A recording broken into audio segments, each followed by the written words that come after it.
സമാധാനവും സന്തോഷവും എന്നൊക്കെ പറഞ്ഞു. എന്തായാലും ഇന്നത്തെ സബ്ജക്റ്റ് കേവലം ജ്ഞാനസൂര്യനല്ല, മറിച്ച് സമാധിഗാനത്തിലെ മഹാസമാധിഗാനത്തിലെ ജ്ഞാനസൂര്യൻ എന്നുള്ളതാണ് ഇന്നത്തെ സബ്ജക്റ്റ്. അപ്പൊ നമ്മൾ എന്താണ് എന്ന് എല്ലാവർക്കും അറിയാം. ഇന്നലെ എല്ലാവരും എന്താണ് നമ്മൾ വളരെയധികം ചർച്ച ചെയ്ത അല്ലെങ്കിൽ വളരെയധികം കേട്ട ഒരു സബ്ജക്റ്റ് തന്നെയാണ് സമാധിഗാനം. അവിടെ അയ്യപ്പൻ, സഹോദരൻ അയ്യപ്പൻ യുക്തിവാദിയും അതുപോലെ തന്നെ ഈശ്വരവിശ്വാസിയും ഒന്നുമല്ലാത്ത ഒരു സഹോദരൻ അയ്യപ്പൻ, മഹാഗുരു ഒരു ജാതി ഒരു മതം ഒരു ദൈവം മനുഷ്യന് എന്ന് മൊഴിഞ്ഞപ്പോ ജാതി വേണ്ട, മതം വേണ്ട, ദൈവം വേണ്ട, വേണം ധർമ്മം വേണം ധർമ്മം വേണം ധർമ്മം യഥോചിതം എന്ന ഒരു എന്താണ് ഒരു തത്വത്തെ മുൻനിർത്തി ജീവിച്ചു എന്നൊക്കെ നമ്മൾ ചിന്തിക്കുന്ന അല്ലെങ്കിൽ അങ്ങനെയൊക്കെ നമ്മൾ ധരിക്കുന്ന സഹോദരൻ അയ്യപ്പൻ. പക്ഷെ നമുക്കറിയാം കേവലം 2.5 വയസ്സ് മാത്രമുള്ളപ്പോൾ പിതാവിനെ നഷ്ടപ്പെടുകയും പിന്നീട് സഹോദരങ്ങളുടെയും അമ്മയുടെയും പരിചരണത്തിൽ വളരുകയും, എന്നാൽ ഗുരുവിന്റെ ഒരു നിയോഗം കൊണ്ട് തന്നെ കൂടുതൽ കേവലം ഒരു നാട്ടുവൈദ്യനായി മാറാമായിരുന്ന അയ്യപ്പനെ ഇന്ന് ലോകമറിയുന്ന സഹോദരൻ അയ്യപ്പനാക്കി മാറ്റുന്നത് തൃപ്പാദങ്ങളുടെ അനുഗ്രഹം ഒന്ന് തന്നെയാണ്. അങ്ങനെയുള്ള അയ്യപ്പൻ ഇപ്രകാരം അങ്ങനെ പോകാമായിരുന്ന അയ്യപ്പൻ മറിച്ച് വിദ്യാഭ്യാസം നേടുകയും തൃപ്പാദങ്ങളുടെ അനുഗ്രഹത്തോട് കൂടി തന്നെ അവിടുന്ന് അനുഗ്രഹിച്ച് കൂടുതൽ ഉപരിപഠനത്തിന് അയക്കുകയും അതോടൊപ്പം തന്നെ കുമാരനാശാന്റെ കൂടെ കുമാരനാശാന്റെ മുറിയിൽ തന്നെ താമസിച്ച് പഠിക്കുവാനുള്ള ഒരു അനുഗ്രഹം കിട്ടുകയൊക്കെ ചെയ്തു. നമ്മൾ പലപ്പോഴും വായിച്ചറിഞ്ഞിട്ടുണ്ടാകും കുമാരനാശാന്റെ പല കവിതകളും അദ്ദേഹം എഴുതി ആ മഷി ഉണങ്ങുന്നതിന് മുമ്പേ തന്നെ വായിക്കുവാൻ ഭാഗ്യം സിദ്ധിച്ചിരുന്ന നല്ലൊരു പണ്ഡിതനായ ഒരു വ്യക്തി കൂടിയാണ് സഹോദരൻ അയ്യപ്പൻ. അദ്ദേഹത്തിന്റെ നിരൂപണങ്ങൾ അല്ലെങ്കിൽ കുമാരനാശാന്റെ കവിതകൾക്ക് ഒരു അഭിപ്രായം പറയാനുള്ള സ്വാതന്ത്ര്യം കൂടി ഉണ്ടായിരുന്ന അയ്യപ്പൻ.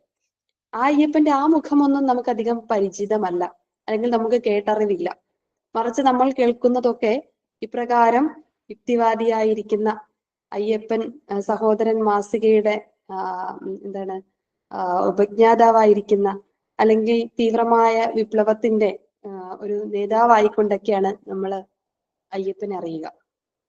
പക്ഷെ അയ്യപ്പനിലെ ഗുരുഭക്തി എപ്രകാരമാണ് അയ്യപ്പനെ ഇപ്രകാരം ഗുരു നിയോഗിച്ചത്, തന്റെ നിയോഗം എന്താണ് എന്ന് തിരിച്ചറിഞ്ഞത്, ഇപ്രകാരം തന്നെ പടുത്തുയർത്തിയ ആ ഗുരുവിനെ എത്രമാത്രം ഭയഭക്തി വിശ്വാസാദികളോടുകൂടി ബഹുമാന ആദരവോടു കൂടിയാണ് സഹോദരൻ അയ്യപ്പൻ കണ്ടിരുന്നത്, അല്ലെങ്കിൽ ഗുരുവിന്റെ ആത്മസ്വരൂപത്തെയും എപ്രകാരമാണ് സഹോദരൻ അയ്യപ്പനെ അടുത്തറിയാൻ സാധിച്ചത് എന്നൊക്കെ നമ്മൾ ചിന്തിച്ചാൽ അതിനൊക്കെ നമുക്ക് നിദർശനമായിട്ട് അല്ലെങ്കിൽ അതൊക്കെ മനസ്സിലാക്കാൻ നമുക്ക് ഉത്തമ ഉദാഹരണമായിട്ട് നിൽക്കുന്നത് സഹോദരൻ അയ്യപ്പൻ രചിച്ചു തന്ന സമാധിഗാനം നമ്മൾ ഒരു പരിധിവരെ അതിലേക്ക് നമ്മളെ നയിക്കും. നമുക്കറിയാം ഓരോ മഹാസമാധി ദിനത്തിലും നമ്മള് സഹോദരൻ അയ്യപ്പൻ രചിച്ച 2 കൃതികൾ, 2 കൃതികളാണ് നമ്മുടെ കൈകളിൽ കൂടുതലായിട്ടുള്ളത്. ഒന്ന് സമാധിഗാനം, അത് മഹാഗുരുവിന്റെ മഹാസമാധി വാർത്ത അറിഞ്ഞ് ആ വർക്കലയെ ശിവഗിരിക്കുന്നിലേക്ക് ഒഴുകിയെത്തിയ ആ വിഷമതയൊക്കെ അറിഞ്ഞ് അതിൻ്റെയൊക്കെ മുൻപില് നിരവധിയായ മഹാസമാധി ശ്ലോകങ്ങളും ഒക്കെ പലരും രചിച്ചപ്പോ ഈ വിഷമത്തെയൊക്കെ തിരിച്ചറിഞ്ഞുകൊണ്ട് തന്നെ താൻ അറിഞ്ഞ ഗുരുവിന്റെ സ്വരൂപത്തെ വിവരിക്കുന്നതാണ് മഹാസമാധിഗാനം. എന്നാൽ മറ്റൊന്ന്, നമ്മൾ സാധാരണ ഒരാള് മരണപ്പെട്ട് കഴിഞ്ഞാൽ, നമ്മളൊക്കെ സാധാരണക്കാരായ നമ്മളൊക്കെ മരണപ്പെട്ട് കഴിഞ്ഞാല് അതിലൊക്കെ എങ്ങനെയാണ് ഈശ്വര പ്രാപ്തിയിലേക്ക് ആ ആത്മാവിനെ പോകുന്നത്, അല്ലെങ്കിൽ മരണത്തിൽ ആരും ദുഃഖിക്കരുത്, പ്രാർത്ഥനകൾ വേണം എന്ന ഗുരുമൊഴിയെ വളരെയധികം ഹൃദയത്തോട് ചേർത്ത് പിടിച്ചുകൊണ്ട് തന്നെ ഒരു സാധാരണക്കാരന്റെ ഒരു മനുഷ്യജീവിയുടെ മരണത്തില് അവന് വേണ്ടിയിട്ടുള്ള പ്രാർത്ഥനയായിട്ട് ചരമപഞ്ചകം എന്ന് പറയുന്ന ഒരു കൃതി സഹോദരൻ അയ്യപ്പൻ രചിച്ചിട്ടുണ്ട്. അത് കേവലം നമ്മൾ മനുഷ്യർക്കുള്ളതാണ്, അല്ലെങ്കിൽ മനുഷ്യരുടെ മരണത്തിന് ആ പരേതാത്മാവിനുള്ള പ്രാർത്ഥനയാണ്. അതൊരിക്കലും ഗുരുവിനുള്ള പ്രാർത്ഥനയല്ല എന്ന് നമ്മൾ തിരിച്ചറിയണം.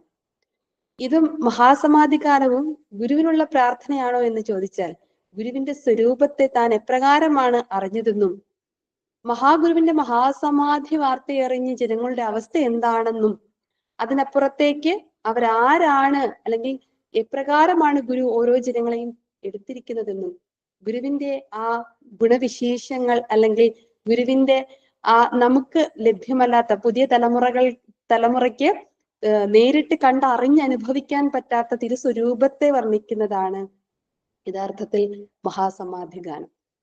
അപ്പോ മഹാസമാധി ഗാനത്തോടൊപ്പം ചേർത്ത് നിർത്താവുന്നതല്ല ചരമ പഞ്ചകം എന്നുള്ള ഒരു വിവേചന ബുദ്ധി നമുക്ക് വേണം എന്ന് സാരം. ഇവിടെ നമ്മൾ ഇന്നലെ കഴിഞ്ഞ ദിവസങ്ങളിലൊക്കെ സമാധി മഹാസമാധി എല്ലാവർക്കും അറിയാം. മഹാഗുരു ജാത സമാധി ഉണ്ടവനാണ് എന്ന് വെച്ചാൽ ജാത സിദ്ധനാണ് എന്ന് നമുക്ക് പറയാൻ സാധിക്കും. കാരണം ഭഗവാൻ ഈ ലോകത്തേക്ക് തിരു അവതാരമാണ് ചെയ്തത്. ഒരിക്കലും നമ്മളെപ്പോലെ ജനിക്കുകയല്ല, തിരു അവതാരം ചെയ്യുകയാണ്. അങ്ങനെ തിരുവവതാരം ചെയ്ത ഭഗവാൻ അന്നേ എന്താണ് സമാധിസ്ഥനാണ്. പലപ്പോഴും നമ്മളത് കാണുന്നുണ്ട്. അവിടെ എന്താണ് ചെമ്പഴന്തിയില് നമ്മൾ ചെല്ലുമ്പോൾ കാണുന്ന മണക്കൽ ക്ഷേത്രം, ഒരിക്കലും വസൂരി പിടിപെട്ട് നിൽക്കുമ്പോൾ എല്ലാവരും തിരഞ്ഞു നടക്കുമ്പോഴും ഈ ക്ഷേത്രത്തിനകത്ത് ധ്യാനനിരതനായി ആ വസൂരിയെയൊക്കെ തോൽപ്പിച്ച് തിരിച്ചു വരുന്ന കൊച്ചു നാണുവിനെ നമ്മൾ കാണുന്നുണ്ട്. പിന്നീട് തിരിച്ച് ഉപരിപഠനത്തിനായിട്ട് പോകുമ്പോൾ വാരണപ്പള്ളിയിലേക്ക് പോകുമ്പോൾ അവിടെ കൃഷ്ണോപാസകൻ എന്ന ഒരു ലീലയാടുമ്പോൾ, ഇതെല്ലാം ലീലകളാണ് അല്ലെ, നമ്മൾ പലതരത്തിലുള്ള ലീലകളാണ്. ഈശ്വരൻ മനുഷ്യനായിട്ട് ഇവിടെ അവതരിക്കുമ്പോൾ അത് ഏതൊരു അവതാരമൂർത്തി എടുത്താലും നമുക്ക് കാണാം അതൊക്കെ ലീലകളാണ്. അങ്ങനെയുള്ള ലീലകളൊക്കെ ആടി ഭഗവാൻ ഇവിടെ ഉപരിപഠനത്തിന് വാരണപ്പള്ളിയിൽ എത്തുമ്പോൾ ഗുരു അല്ലെങ്കിൽ ആചാര്യനെന്നും ഗുരുവെന്നും ഒക്കെ നമുക്ക് പറയാമോ എന്നുള്ളതിന് എന്താണ് നമ്മൾ ചിന്തിക്കേണ്ടിയിരിക്കുന്നു. കാരണം ഭാരതത്തില് അധ്യാപകൻ, ഉപാധ്യായൻ, ആചാര്യൻ, ഗുരു എന്നിങ്ങനെ 4 തരത്തിലാണ് അറിവ് പകരുന്നവരെ പറയപ്പെടുന്നത്. അത് സാധാരണ അധ്യാപനം ഉപജീവനമാക്കിയവര് അധ്യാപകര്. അതിനേക്കാൾ ഒരുപടി കൂടി ഉയർന്ന് കുറെ കൂടി താൻ ആധ്യാത്മികമായിട്ട് പഠനങ്ങൾ നടത്തുന്നയാള് ഉപാധ്യായൻ. അതിനപ്പുറത്തേക്ക് ശാസ്ത്രാർത്ഥത്തെ ഗ്രഹിച്ച് അതിനെ വേണ്ടവണ്ണം അനുഷ്ഠിച്ച് ഇവിടെ എന്തൊക്കെ മാറ്റങ്ങൾ സമൂഹത്തിൽ വരുത്തണമോ അതിനനുസരിച്ച് വരുത്തി ആ മാറ്റങ്ങളിലൂടെ നവോത്ഥാനത്തെ വരുത്തിക്കൊണ്ട് പുതിയൊരു മാർഗത്തെ നയിക്കുന്ന അല്ലെങ്കിൽ സംജാതമാക്കുന്നയാള് ആചാര്യൻ. പരമാചാര്യ നമസ്തേ എന്ന് വെറുതെ അല്ല നമ്മൾ പറയുന്നത്. ഇനി അതിനേക്കാൾ അപ്പുറത്ത് ഗുരുവാകുമ്പോ ആ ഈശ്വര പ്രാപ്തിയിലേക്ക് സമാധിസ്ഥം നമ്മൾ പറയും അല്ലെ, സമാധിസ്ഥം മഹാചാര്യം എന്ന് പറയും. സമാധിസ്ഥനായിക്കൊണ്ട് ബുദ്ധി ആയിക്കൊണ്ട് തീരുന്ന അവസ്ഥ, ഈശ്വരനായി തീരുന്ന അവസ്ഥ. അതിനു മുമ്പേ തന്നെ അല്ലെങ്കിൽ ആചാര്യനാണെന്ന് സ്വയം വിചാരിച്ചിരുന്ന കുമ്മംപള്ളി രാമൻപിള്ള ആശാൻ വളരെ വലിയ കൃഷ്ണഭക്തനായിട്ട് കൂടി ഒരിക്കൽ പോലും കൃഷ്ണനെ നേരിട്ട് ദർശിക്കാൻ സാധിക്കുന്നില്ല. എന്നാൽ തന്റെ ശിഷ്യനെന്ന് കരുതുന്ന കൊച്ചു നാണുഭക്തൻ ഇവിടെ ബാലഗോപാലനോടൊപ്പം ഓടിക്കളിച്ചൊരു ലീലകളൊക്കെ ആടി കുളക്കരയില് മുഖാലസ്യപ്പെട്ട് വാർത്ത അറിഞ്ഞിട്ട് ചെന്ന് ചോദിക്കുന്നു, നീ കണ്ടോ എന്ന് ചോദിക്കുമ്പോ നമുക്ക് ഉത്തമമായ ഒരു കൃതി ലഭിക്കുന്നു. എന്താണ് കൃതി എന്ന് എല്ലാവർക്കും അറിയാം. ഏതാ കൃതി? ഒരാൾ പറയൂ. ശ്രീകൃഷ്ണ ദർശനം. ശ്രീകൃഷ്ണ ദർശനം എല്ലാവർക്കും അറിയാം അല്ലെ. എന്താ അതിനകത്ത് പറയുക? ഭൂയോ വൃത്തി നിവൃത്തിയായി. ആദ്യം തന്നെ പറയാ ഭൂയോ വൃത്തിക്ക് നിവൃത്തിയായി.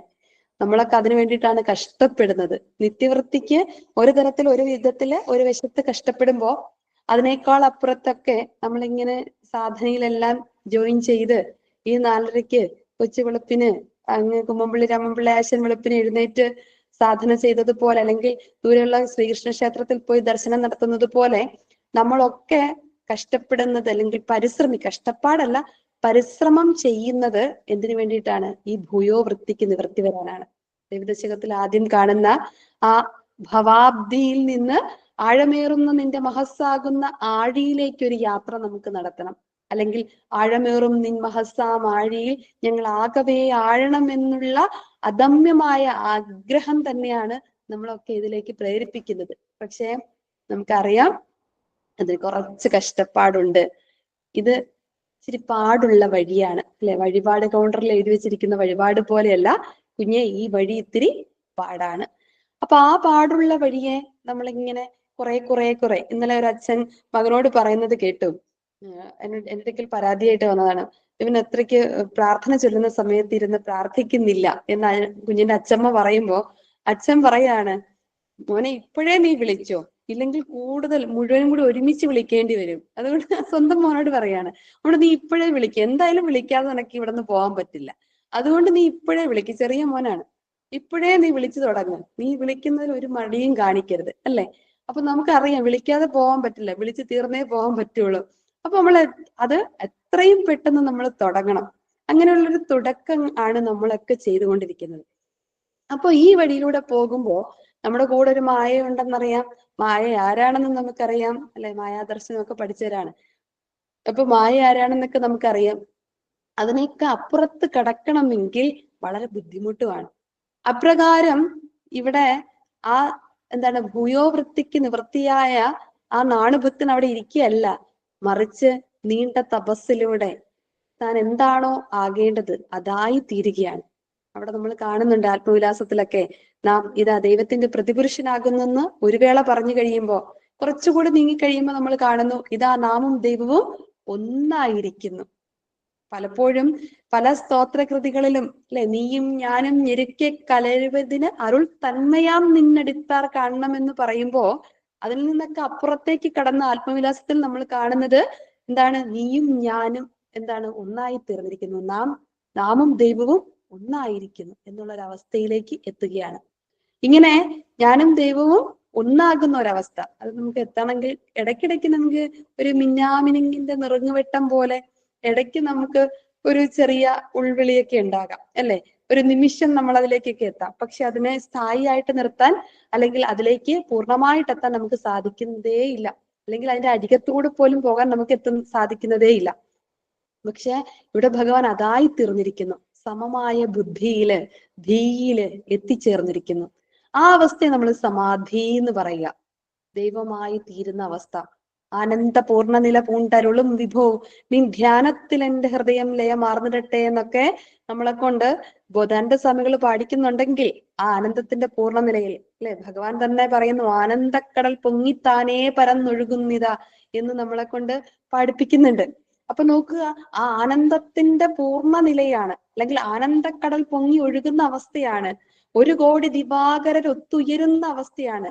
അപ്പൊ ആ അവസ്ഥയിൽ നിന്നിട്ടും ആ ആനന്ദത്തിന്റെ പൂർണ്ണതയിൽ നിന്നിട്ടാണ് അവിടെ നിൽക്കാതെ അവിടെ നിന്ന് എന്താണ് ചെയ്യുന്നത്? ഇവിടെ ലോകസംഗ്രഹ പ്രവർത്തനങ്ങൾക്കായി കരുണയോടുകൂടി ഈ കഷ്ടം പിടിച്ച് ദീനം പിടിച്ച് മധുരയത് കുടിച്ച് മോഹാവലസ്യപ്പെട്ട് കിടക്കുന്ന ജനതയെ അവിടെ മുക്കി പൊക്കി ഉണർത്തി ബോധനദിയിലേക്ക് ഉണർത്തുവാനായിട്ട് അവിടുന്ന് കരുണയോടുകൂടി താഴേക്ക് വീണ്ടും ഇറങ്ങി വരികയാണ്. തിരുവവതാരം ചെയ്ത ഭഗവാൻ, തിരുവവതാരം എന്ന് പറഞ്ഞാൽ പിന്നെ തന്നെ താഴേക്ക് ഇറങ്ങി വരിക എന്നാണ്.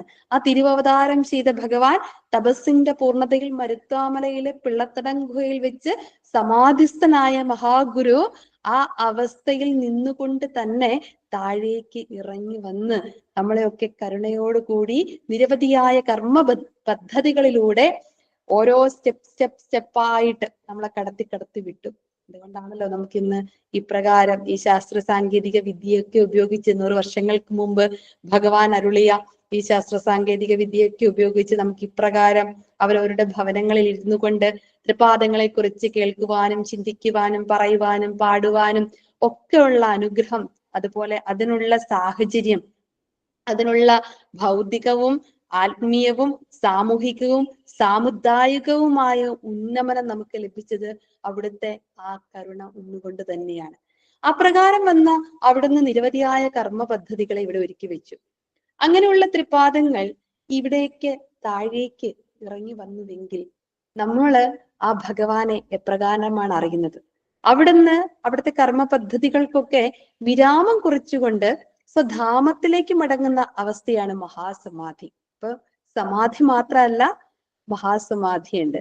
സമാധിസ്ഥനായ മഹാഗുരു അവിടുത്തെ സ്വധാമത്തിലേക്കുള്ള പൂർണ്ണതയിലേക്കുള്ള, അല്ലെങ്കിൽ തന്റെ അവിടെ നമ്മൾ പറയുന്നുണ്ട്, അവിടുന്ന് ഒരു എത്രയോ വർഷങ്ങൾക്ക് ശതവർഷങ്ങൾക്ക് മുമ്പ് തന്നെ ഭാരതത്തിൽ രചിക്കപ്പെട്ട, ബാദനാരായണനാൽ രചിക്കപ്പെട്ട ഒരു സൂത്രത്തിന് ശേഷം ഇവിടെ ആ സൂത്രം ചമച്ച ഒരേ ഒരു ഋഷി എന്ന് പറയുന്നത് ശ്രീനാരായണ ഗുരുദേവ തൃപ്പാദങ്ങളാണ്. ഒരേ ഒരു മന്ത്രത്തിന്റെ ദ്രഷ്ടാവും സ്വാമി തൃപ്പാദങ്ങൾ തന്നെയാണ്. ഈ ആധുനിക കാലത്തെ ഋഷിയായിരിക്കുന്ന മഹാഗുരു തന്നെയാണ് നമുക്ക് വേദാന്ത സൂത്രവും അതുപോലെ തന്നെ ഹോമമന്ത്രവും രചിച്ചു നൽകിയത്. ആ വേദാന്ത സൂത്രത്തിൽ പറയുന്നുണ്ട് തത് ജ്യോതിഹി, അല്ലെ? എന്താണ് ഈശ്വരൻ? അത് ജ്യോതിസാണ്. ആ ജ്യോതിർസ്വരൂപമായിട്ട് ഇവിടെ നിറഞ്ഞു നിൽക്കുന്ന ഭഗവാൻ, ആ പരമ്പൊരുളായിട്ട് നിലനിൽക്കുന്ന ഭഗവാൻ, ആ പരമപദത്തിലേക്ക് അതിലേക്ക് സ്വധാമത്തെ പൂകി നിൽക്കുന്ന ആ അവസ്ഥയെ നമ്മൾ മഹാസമാധി എന്ന് പറയുന്നത്. ഇത് കേവലം ഒരു സാധാരണ മനുഷ്യനെ അനുസ്മരിക്കുന്ന, നമ്മുടെ പ്രധാനമന്ത്രിമാരോ അല്ലെങ്കിൽ ഒരു ഉന്നതനായ ഒരു വ്യക്തിയോ അല്ലെങ്കിൽ നമ്മുടെ കുടുംബത്തിലെ തന്നെ നമ്മുടെ പൂർവികരോ മരണപ്പെട്ട് അവരുടെ അനുസ്മരണം നടത്തുന്ന ഒരു ദിവസമല്ല മഹാസമാധി ദിനം എന്ന് പറയുന്നത്. ഇത് സ്വാമി തൃപ്പാദങ്ങൾ ഭഗവത് സ്വരൂപത്തിലേക്ക് ലയിച്ച് അമർന്ന് അവിടെ ജ്യോതിസായി പരമ്പൊരുളായി നമുക്ക് അനുഗ്രഹദായകനായിട്ട് നിൽക്കുന്ന ഒരു ദിവസം തന്നെയാണ് ഇത്. വിഷമിക്കാനോ സങ്കടപ്പെടാനോ അനുസ്മരണ യോഗങ്ങൾ നടത്തുവാനുള്ള ദിവസമല്ല, മറിച്ച് നമ്മുടെ പ്രാർത്ഥനയുടെ, നമ്മുടെ അനുഷ്ഠാനങ്ങളുടെ, നമ്മുടെ ഉപവാസ വ്രതങ്ങളുടെ പൂർണ്ണതയ്ക്കുള്ള, അത് ഭഗവാനുള്ളതല്ല, മറിച്ച് ഋഷിയുടെ ഋഷി ഋണത്തെ തീർക്കുന്ന ഒരു ദിവസമാണ്. നമ്മൾ ഓരോരുത്തരും ഭഗവാൻ നമുക്ക് നൽകിയിരിക്കുന്ന അനുഗ്രഹത്തിനുള്ള അതിനു വേണ്ടിയിട്ടുള്ള നമ്മുടെ സ്വയം സമർപ്പണമാണ് ഈ ഒരു ദിവസം എന്ന് പറയുന്നത്. അത് കേവലം ഒരു അനുസ്മരണ ദിനമല്ല. അങ്ങനെയൊക്കെ നമ്മൾ ചിന്തിക്കുമ്പോൾ പലർക്കും അറിവില്ലായ്മ കൊണ്ട് പലരും സാധാരണ ഒരു മനുഷ്യന്റെ അനുസ്മരണമൊക്കെ ആയിട്ട് ചിന്തിക്കുന്നവരുണ്ടാകാം. പക്ഷെ അത് നമ്മൾ തിരുത്തേണ്ട കാലം കഴിഞ്ഞു. നമുക്ക് എല്ലാവർക്കും അത് അറിയുന്നതാണ്. പക്ഷെ ചില സ്ഥലങ്ങളിലും അവർ വളർന്നു വന്ന ചുറ്റുപാടും അറിവില്ലായ്മ കൊണ്ടും ഒക്കെ അങ്ങനെയൊക്കെ സംഭവിക്കാറുണ്ട്. അപ്പൊ അതൊക്കെ മാറ്റിക്കൊണ്ട് മഹാസമാധി ദിനം എന്ന് പറഞ്ഞാൽ അതല്ല എന്ന് നമ്മൾ തിരിച്ചറിയണം. അങ്ങനെ മഹാസമാധിസ്ഥനായ മഹാഗുരുവിന്റെ ആ കന്നിയഞ്ച് ഏറ്റവും വിശേഷമായ ദിവസമാണെന്ന് നമുക്കറിയാം. മുൻപേ തന്നെ പല സൂചനകളും നൽകിയിരുന്നു ഭഗവാൻ. കമലമ്മ ടീച്ചർ എന്ന് പറയുന്ന ഒരു അധ്യാപിക വളരെ വലിയ ഗുരുഭക്തിയായിരുന്നു. കമലമ്മ ടീച്ചർ ആ ടീച്ചറുടെ മുത്തശ്ശൻ മരിച്ച വിവരം ഭഗവാന് എഴുതി അറിയിച്ചപ്പോ തിരിച്ച് ഭഗവാൻ കമലമ്മ ടീച്ചറിനൊരു തിരിച്ചൊരു എഴുത്തയച്ചു. അതിൽ പറയുന്നുണ്ട്, നാമും അടുത്ത കൊല്ലം യാത്രയാകും. അപ്പൊ ഒരു സൂചന നൽകുകയാണ്, അടുത്ത കൊല്ലം മഹാസമാധിസ്ഥനാകും, അല്ലെ?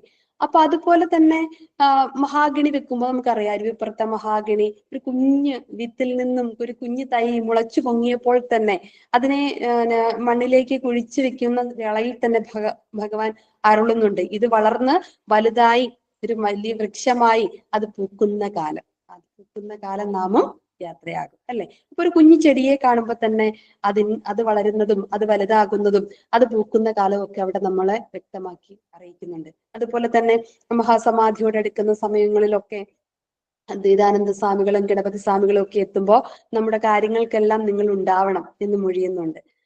നടരാജഗുരു പോകുന്ന ഉപരിപഠനത്തിനായിട്ട് വിദേശത്തേക്ക് പോകാൻ അനുമതി ചോദിക്കുന്ന വേളയിലും എത്ര നാൾ കഴിഞ്ഞ് തിരിച്ചു വരുമെന്ന് ചോദിക്കുമ്പോൾ അദ്ദേഹം പറയുന്നതിൽ നിന്നും മാറി 4 മാസം എന്ന് ഗുരുവിന്റെ ഒരു പ്രതിവചനം ഉണ്ടാകുന്നുണ്ട്. എന്തുകൊണ്ട് ഭഗവാൻ 4 മാസം എന്ന് പറഞ്ഞത് പിന്നീടാണ്. മെയ് മാസം 20-ാം തീയതി അനുമതി ചോദിക്കുന്ന നടരാജഗുരുവിനോട് 4 മാസം എന്ന് ഗുരു പ്രതിവചിക്കുമ്പോൾ ആ കൃത്യം 4 മാസമായപ്പോൾ ഭഗവാൻ മഹാസമാധിസ്ഥനാകുന്നു. അപ്പൊ ഇപ്രകാരമൊക്കെ, അല്ലെങ്കിൽ കന്നിയഞ്ച് നല്ല ദിവസമാണ്, എല്ലാവർക്കും ഭക്ഷണം കൊടുക്കണം എന്നൊക്കെ ഭഗവാൻ മൊഴിയുമ്പോ ഇതൊക്കെ ഇതിനുള്ള സൂചനകളായിരുന്നു. അത് അറിഞ്ഞോ അറിയാതെയോ, അറിഞ്ഞവരുമുണ്ട് അറിയാത്തവരുമുണ്ട്. ഭൈരവൻ ശാന്തികൾക്ക് മനസ്സിലായതുപോലെ മറ്റാർക്കും മനസ്സിലാകണമെന്നില്ല. അപ്പൊ അപ്രകാരം അറിഞ്ഞവരും മനസ്സിലാക്കിയവരുമുണ്ട്, മനസ്സിലാക്കാത്തവരുമുണ്ട്. എന്നാൽ ആ മഹാഗുരു മഹാസമാധി പ്രാപിച്ചു കഴിയുമ്പോൾ ആ വാർത്ത അറിഞ്ഞു മഹാഗുരുവിന്റെ ഓരോ എന്തൊക്കെ മാറ്റങ്ങളുണ്ട്, എന്തൊക്കെ വിശേഷങ്ങളാണെന്നൊക്കെ ഉള്ളത് ധർമ്മം വാരികയിലൂടെയും വിവേകോദയത്തിലൂടെയൊക്കെ ജനങ്ങളെ എപ്പോഴും അറിയിച്ചുകൊണ്ട് തന്നെയാണ് ഇരുന്നത്. അപ്പൊ ആ വിയോഗ വാർത്ത അറിഞ്ഞ് അല്ലെങ്കിൽ മഹാസമാധി വാർത്ത അറിഞ്ഞ് ആ വർക്കല കടൽ പരപ്പിലെ അല്ലെങ്കിൽ കടൽ തീരത്തെ മണൽത്തരികളെ പോലെ ഓടിക്കൂടിയ ജനക്കൂട്ടത്തിന്റെ ആ വിഷമതകളെയൊക്കെ കണ്ടിട്ട് അല്ലെങ്കിൽ അതിനപ്പുറത്തേക്ക് തിരിഞ്ഞ് ഒരു മഹാസമാധി ഗാനം രചിച്ച അയ്യപ്പൻ, സഹോദരൻ അയ്യപ്പൻ നമുക്ക് എന്തൊക്കെയാണ് പറഞ്ഞു തരുന്നതെന്ന് നമുക്ക് എല്ലാവർക്കും അറിയാം. എങ്കിൽ കൂടി ഇന്ന് നമ്മൾ അതിലൂടെയാണ് ഈ ഒരു പുണ്യ ദിവസത്തിന്റെ ഒക്കെ പ്രാധാന്യത്തിലൂടെ കടന്നു പോകുമ്പോൾ നമുക്കതൊന്ന് ചിന്തിക്കാം. ബിന്ദു ചേച്ചി ആദ്യത്തെ ശ്ലോകം ജരാരുജാമൃതി ഭയമേഴ ശുദ്ധ യശോ നിർവാണത്തെ അടഞ്ഞ സദ്ഗുരു ജയനാരായണ ഗുരുസ്വാമി ദേവ ജയ ഭഗവാനേ ജയ ജഗദ്ഗുരു.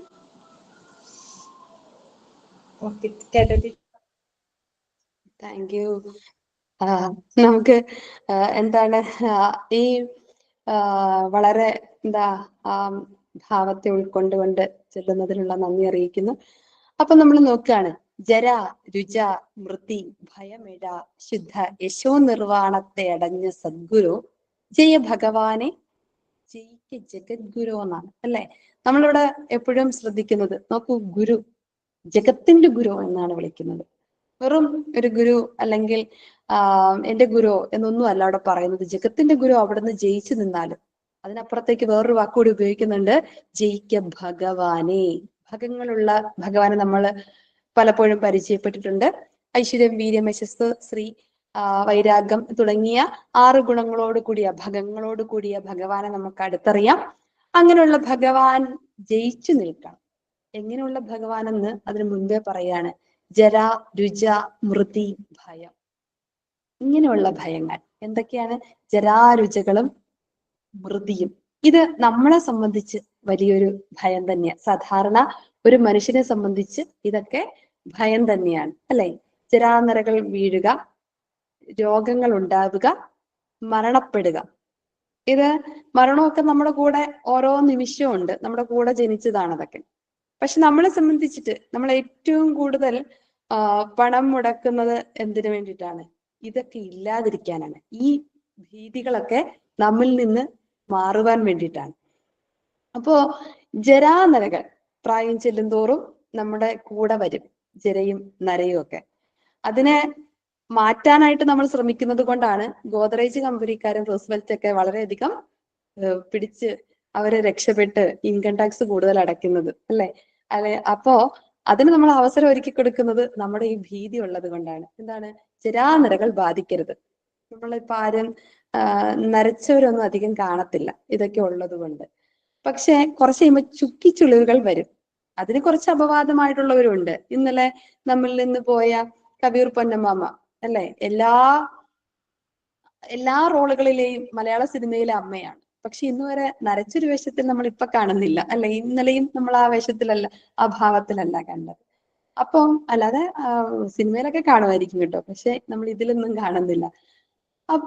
നമ്മുടെ ഷീലാമ്മ, ചെമ്മീനിലെ ഷീലാമ്മ എങ്ങനെയിരിക്കുന്നു, എന്ത് സുന്ദരിയാ. ഒരു ചുളിവ് പോലും ആ കൈകളിലൊന്നും കാണാനില്ല അല്ലെ. അകത്തേക്കുണ്ടെങ്കിലും കൈയുടെ ഇവിടെയൊന്നും നമുക്ക് ഒരിക്കലും വിരലുകളിലൊന്നും നമുക്ക് കാണാൻ പറ്റില്ല. പിന്നെ ഇപ്പം അതിന്റെ ജീനൊക്കെ കണ്ടെത്തി എന്താണ് ആ ജീനെന്നും അതിനെന്തൊക്കെ മാർഗങ്ങൾ ഉണ്ടെന്നുള്ള പഠനങ്ങളൊക്കെ വളരെ ഗംഭീരമായിട്ട് നടക്കുന്നു. അധികം താമസിക്കാതെ നമുക്ക് ജരാനരകളെയൊക്കെ തടുക്കാനുള്ള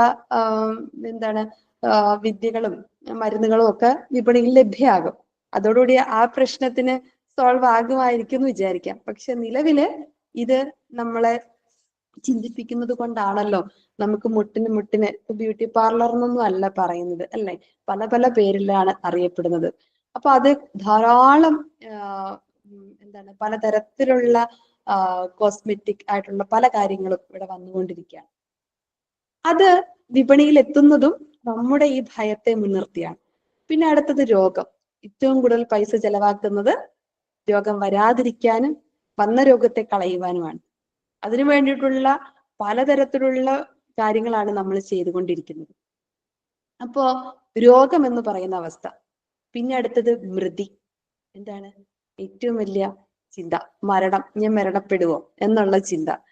അപ്പൊ ഈ 3 ഭയങ്ങളും നമ്മളെ സംബന്ധിച്ച് വലുതാണ്. കേവലം ഒരു മനുഷ്യനെ സംബന്ധിച്ച് അത് വലുതാണ്. എന്നാൽ ഭഗവാന് ഇത് വല്ലതും വരുമോ? നമ്മള് ഗുരുപുഷ്പാഞ്ജലി മന്ത്രത്തില് ചൊല്ലും, ഓം വീതരാഘഭയ ക്രോധ ശോക മോഹമാനസായ നമഃ. ഇതൊന്നും രാഗവും ഭയവും ക്രോധവും മോഹവും ഒന്നുമില്ലാത്ത ഭഗവാൻ. നമ്മളെ സംബന്ധിച്ചോ പലതരത്തിലുള്ള രാഗങ്ങൾ ഉണ്ടാകും. രാഗങ്ങളൊക്കെ, ആഗ്രഹങ്ങളൊക്കെ സാധിക്കാതെ വരുമ്പോ അത് ദേഷ്യമാകും. ഈ രാഗവും ദേഷ്യവും നമ്മളിൽ രോഗം ഉണ്ടാക്കും, അല്ലെ? അങ്ങനെ അങ്ങനെ പല പല പ്രശ്നങ്ങളിലാണ് നമ്മള്. പക്ഷേ ഇതൊന്നും തീണ്ടാത്ത, ഇതൊന്നും നമ്മെ തീണ്ടുകയില്ല. ഭഗവാൻ തന്നെ പറയുന്നുണ്ട്. എന്തൊക്കെയാണ്? ജനനം, മരണം, ദാരിദ്ര്യം, രോഗം, ഭയം, ദുഃഖം, ഇതൊന്നും നമ്മെ തീണ്ടുകയില്ല എന്ന് ഭഗവാൻ തന്നെ നമ്മളോട് മൊഴിയുന്നുണ്ട്. അപ്പൊ ഇതൊന്നും തീണ്ടാത്ത ഒരു ശുദ്ധ രൂപം. അതുകൊണ്ടല്ലേ നമ്മളെ കൊണ്ട് പാടിപ്പിക്കുന്നു, രാഗാദി ദോഷമകലെ കളവാനും എന്റെ രോഗാദിയൊക്കെയും അകന്നു സുഖം തരാനും. എനിക്ക് ഈ ഒരു ഗുരു മാത്രമേ ഉള്ളൂ. അങ്ങനെയുള്ള ഭഗവാൻ എന്നെ അനുഗ്രഹിക്കണം. കാരണം എന്താ? ഇതൊക്കെ എന്റെ ദുഃഖമാണെങ്കിൽ, രാഗവും ദേശവും രോഗവും ഒക്കെ എന്റേതാണെങ്കിൽ ഇതൊന്നും ബാധിക്കാത്ത ഒരു ശുദ്ധരൂപമുണ്ട്. ആ ശുദ്ധരൂപം എനിക്ക് എന്ത് നൽകണം? എനിക്ക് അഭയം നൽകണം എന്ന് ബോധാനന്ദ സ്വാമി നമ്മളെ കൊണ്ട് പ്രാർത്ഥിപ്പിക്കുന്നു. അങ്ങനെയുള്ള ആ ശുദ്ധരൂപം നമ്മളെ, ബോധരൂപം നമ്മളെ അനുഗ്രഹിച്ച് നമുക്ക് എന്താണ്, അനുഗ്രഹമായിട്ട് നിൽക്കണം. അതുകൊണ്ട് തന്നെ ആ ഭഗവാൻ ജയിച്ചു നിൽക്കണം. ഭഗവാനെ ജയിപ്പിക്കേണ്ട കാര്യമില്ല. കാരണം ഭഗവാൻ ആരാണ്? അജയ്യനാണ്. അജയനായിരിക്കുന്ന ഭഗവാൻ, എവിടെയും ജയിച്ചു നിൽക്കുന്ന ഭഗവാൻ. അങ്ങനെ അജയനായിട്ട് നിൽക്കുന്ന ഭഗവാനാണ്. ആനന്ദപൂർണ്ണ നില പൂണ്ടരുള്ളുന്ന വിഭുവാണ്. അങ്ങനെയുള്ള ഭഗവാൻ ഒരു എന്താണ്, വിളക്കും സൂര്യനും പോലെയുള്ള ദേവനും ഗുരുവും തമ്മിൽ അത്രയ്ക്ക് അന്തരമുണ്ട്. നമ്മൾ വിളക്ക് തെളിയിച്ചു വെക്കുന്നു, സൂര്യൻ ജ്വലിച്ചു നിൽക്കുന്നു, സകലതിനെയും പ്രകാശിപ്പിക്കുന്നു. ദൈവം എന്ന് പറഞ്ഞാൽ തന്നെ ദീപനം ചെയ്യുന്നവൻ, ദ്യോവിൽ വസിക്കുന്നവൻ എന്നൊക്കെ തന്നെ അർത്ഥം. സ്വയം ജ്യോതിസായിട്ട് നിൽക്കുന്നവൻ, മറ്റുള്ളവരെ പ്രകാശിപ്പിക്കുന്നവൻ. അങ്ങനെ പ്രകാശിപ്പിക്കുന്ന ഈശ്വരനെ ഈ എന്താണ്, രോഗാദികളും ജരാനരകളും രോഗവും മരണഭയവും ഒക്കെയുള്ള നമ്മള് പ്രാർത്ഥിക്കണമെന്ന്, അല്ലെങ്കിൽ വീണ് നമസ്കരിക്കണമെന്ന് ശ്രീരംഗദാസ സ്വാമികൾ പോലും നമ്മളെ വീണ്ടും ഓർമ്മിപ്പിക്കുന്നുണ്ട്. എങ്ങനെയാ? ഗുരുവീശ്വരനാണഴിയാത്ത സുഖം തരുവാനതിനാൽ ഗുരുവിന്നെഴുതാം, മരണാദികളാൽ ഉഴലുന്നവരി പരമാർത്ഥമറിഞ്ഞു ഭജിച്ചിടണം എന്ന് നമ്മളെ ഓർമ്മിപ്പിക്കുകയാണ്. അങ്ങനെ ഈ ഭയമിഴാത്ത ശുദ്ധമായ യശസ്സാകുന്ന മഹാപരിനിർവാണത്തെ അണഞ്ഞ മഹാഗുരു അവിടുന്ന് ജയിച്ചു നിന്നാലും, അപ്പോ ഇതൊന്നും ബാധിക്കാത്തതാണ് ഭഗവാൻ എന്ന് അവിടെ ആദ്യം തന്നെ നമ്മളെ ബോധിപ്പിക്കുക. അങ്ങനെയുള്ള ഭഗവാനെ നമ്മൾ ഒരിക്കലും മോക്ഷപ്രാർത്ഥനകളൊന്നും നടത്തേണ്ട കാര്യമില്ല എന്ന് വ്യക്തമായിട്ട് നമ്മൾ മനസ്സിലാക്കണമെന്ന് ചുരുക്കം. അപ്പോ അങ്ങനെയുള്ള ഭഗവാനെ മരണാദികളാൽ ഉഴലുന്ന നമ്മൾ, ഉഴലുന്നവരി പരമാർത്ഥമറിഞ്ഞു ഭജിച്ചിടണം എന്ന് നമ്മൾ വ്യക്തമായിട്ട് ധരിക്കണമെന്ന് ചുരുക്കം. അപ്പൊ നമുക്ക് രണ്ടാമത്തെ ശ്ലോകത്തിലേക്ക് പെട്ടെന്ന് പോവാം. എന്ത് ചേച്ചി? തവ വിയോഗാർത്തി പരിതർഭവത്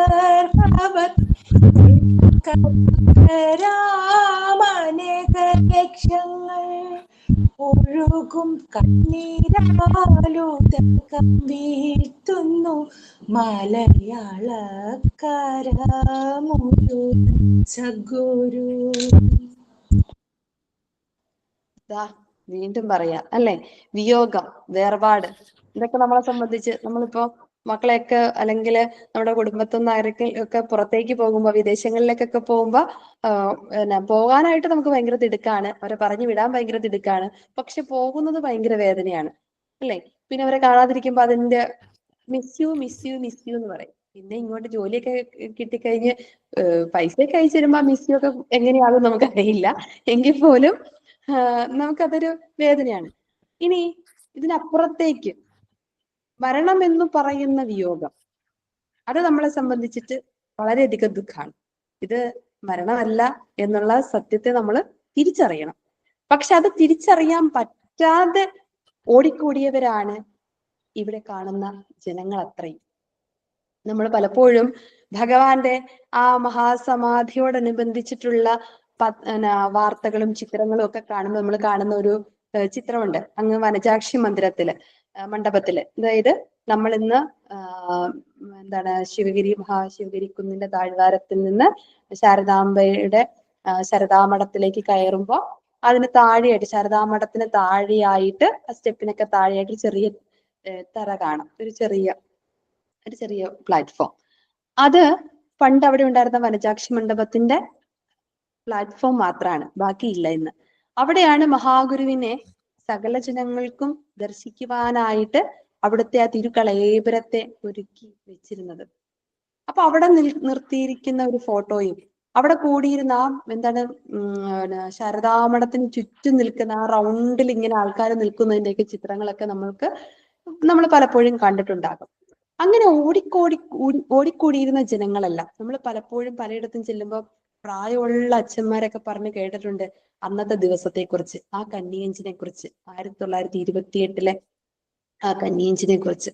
അപ്പൊ അന്ന് ജനങ്ങളെല്ലാം കരയുകയായിരുന്നു. അത് കേരളക്കര മുഴുവനല്ല, അത് പ്രതീകാത്മകമായി കേരളക്കരയെന്ന് സഹോദരൻ അയ്യപ്പൻ പറയുന്നുണ്ടെങ്കിൽ കേരളമല്ല, തമിഴ്നാടല്ല, കർണാടകയല്ല, അതിനപ്പുറം ഇന്ത്യക്കപ്പുറത്ത് സിലോണിലും ഒക്കെ നമ്മളിത് കാണുന്നുണ്ട്.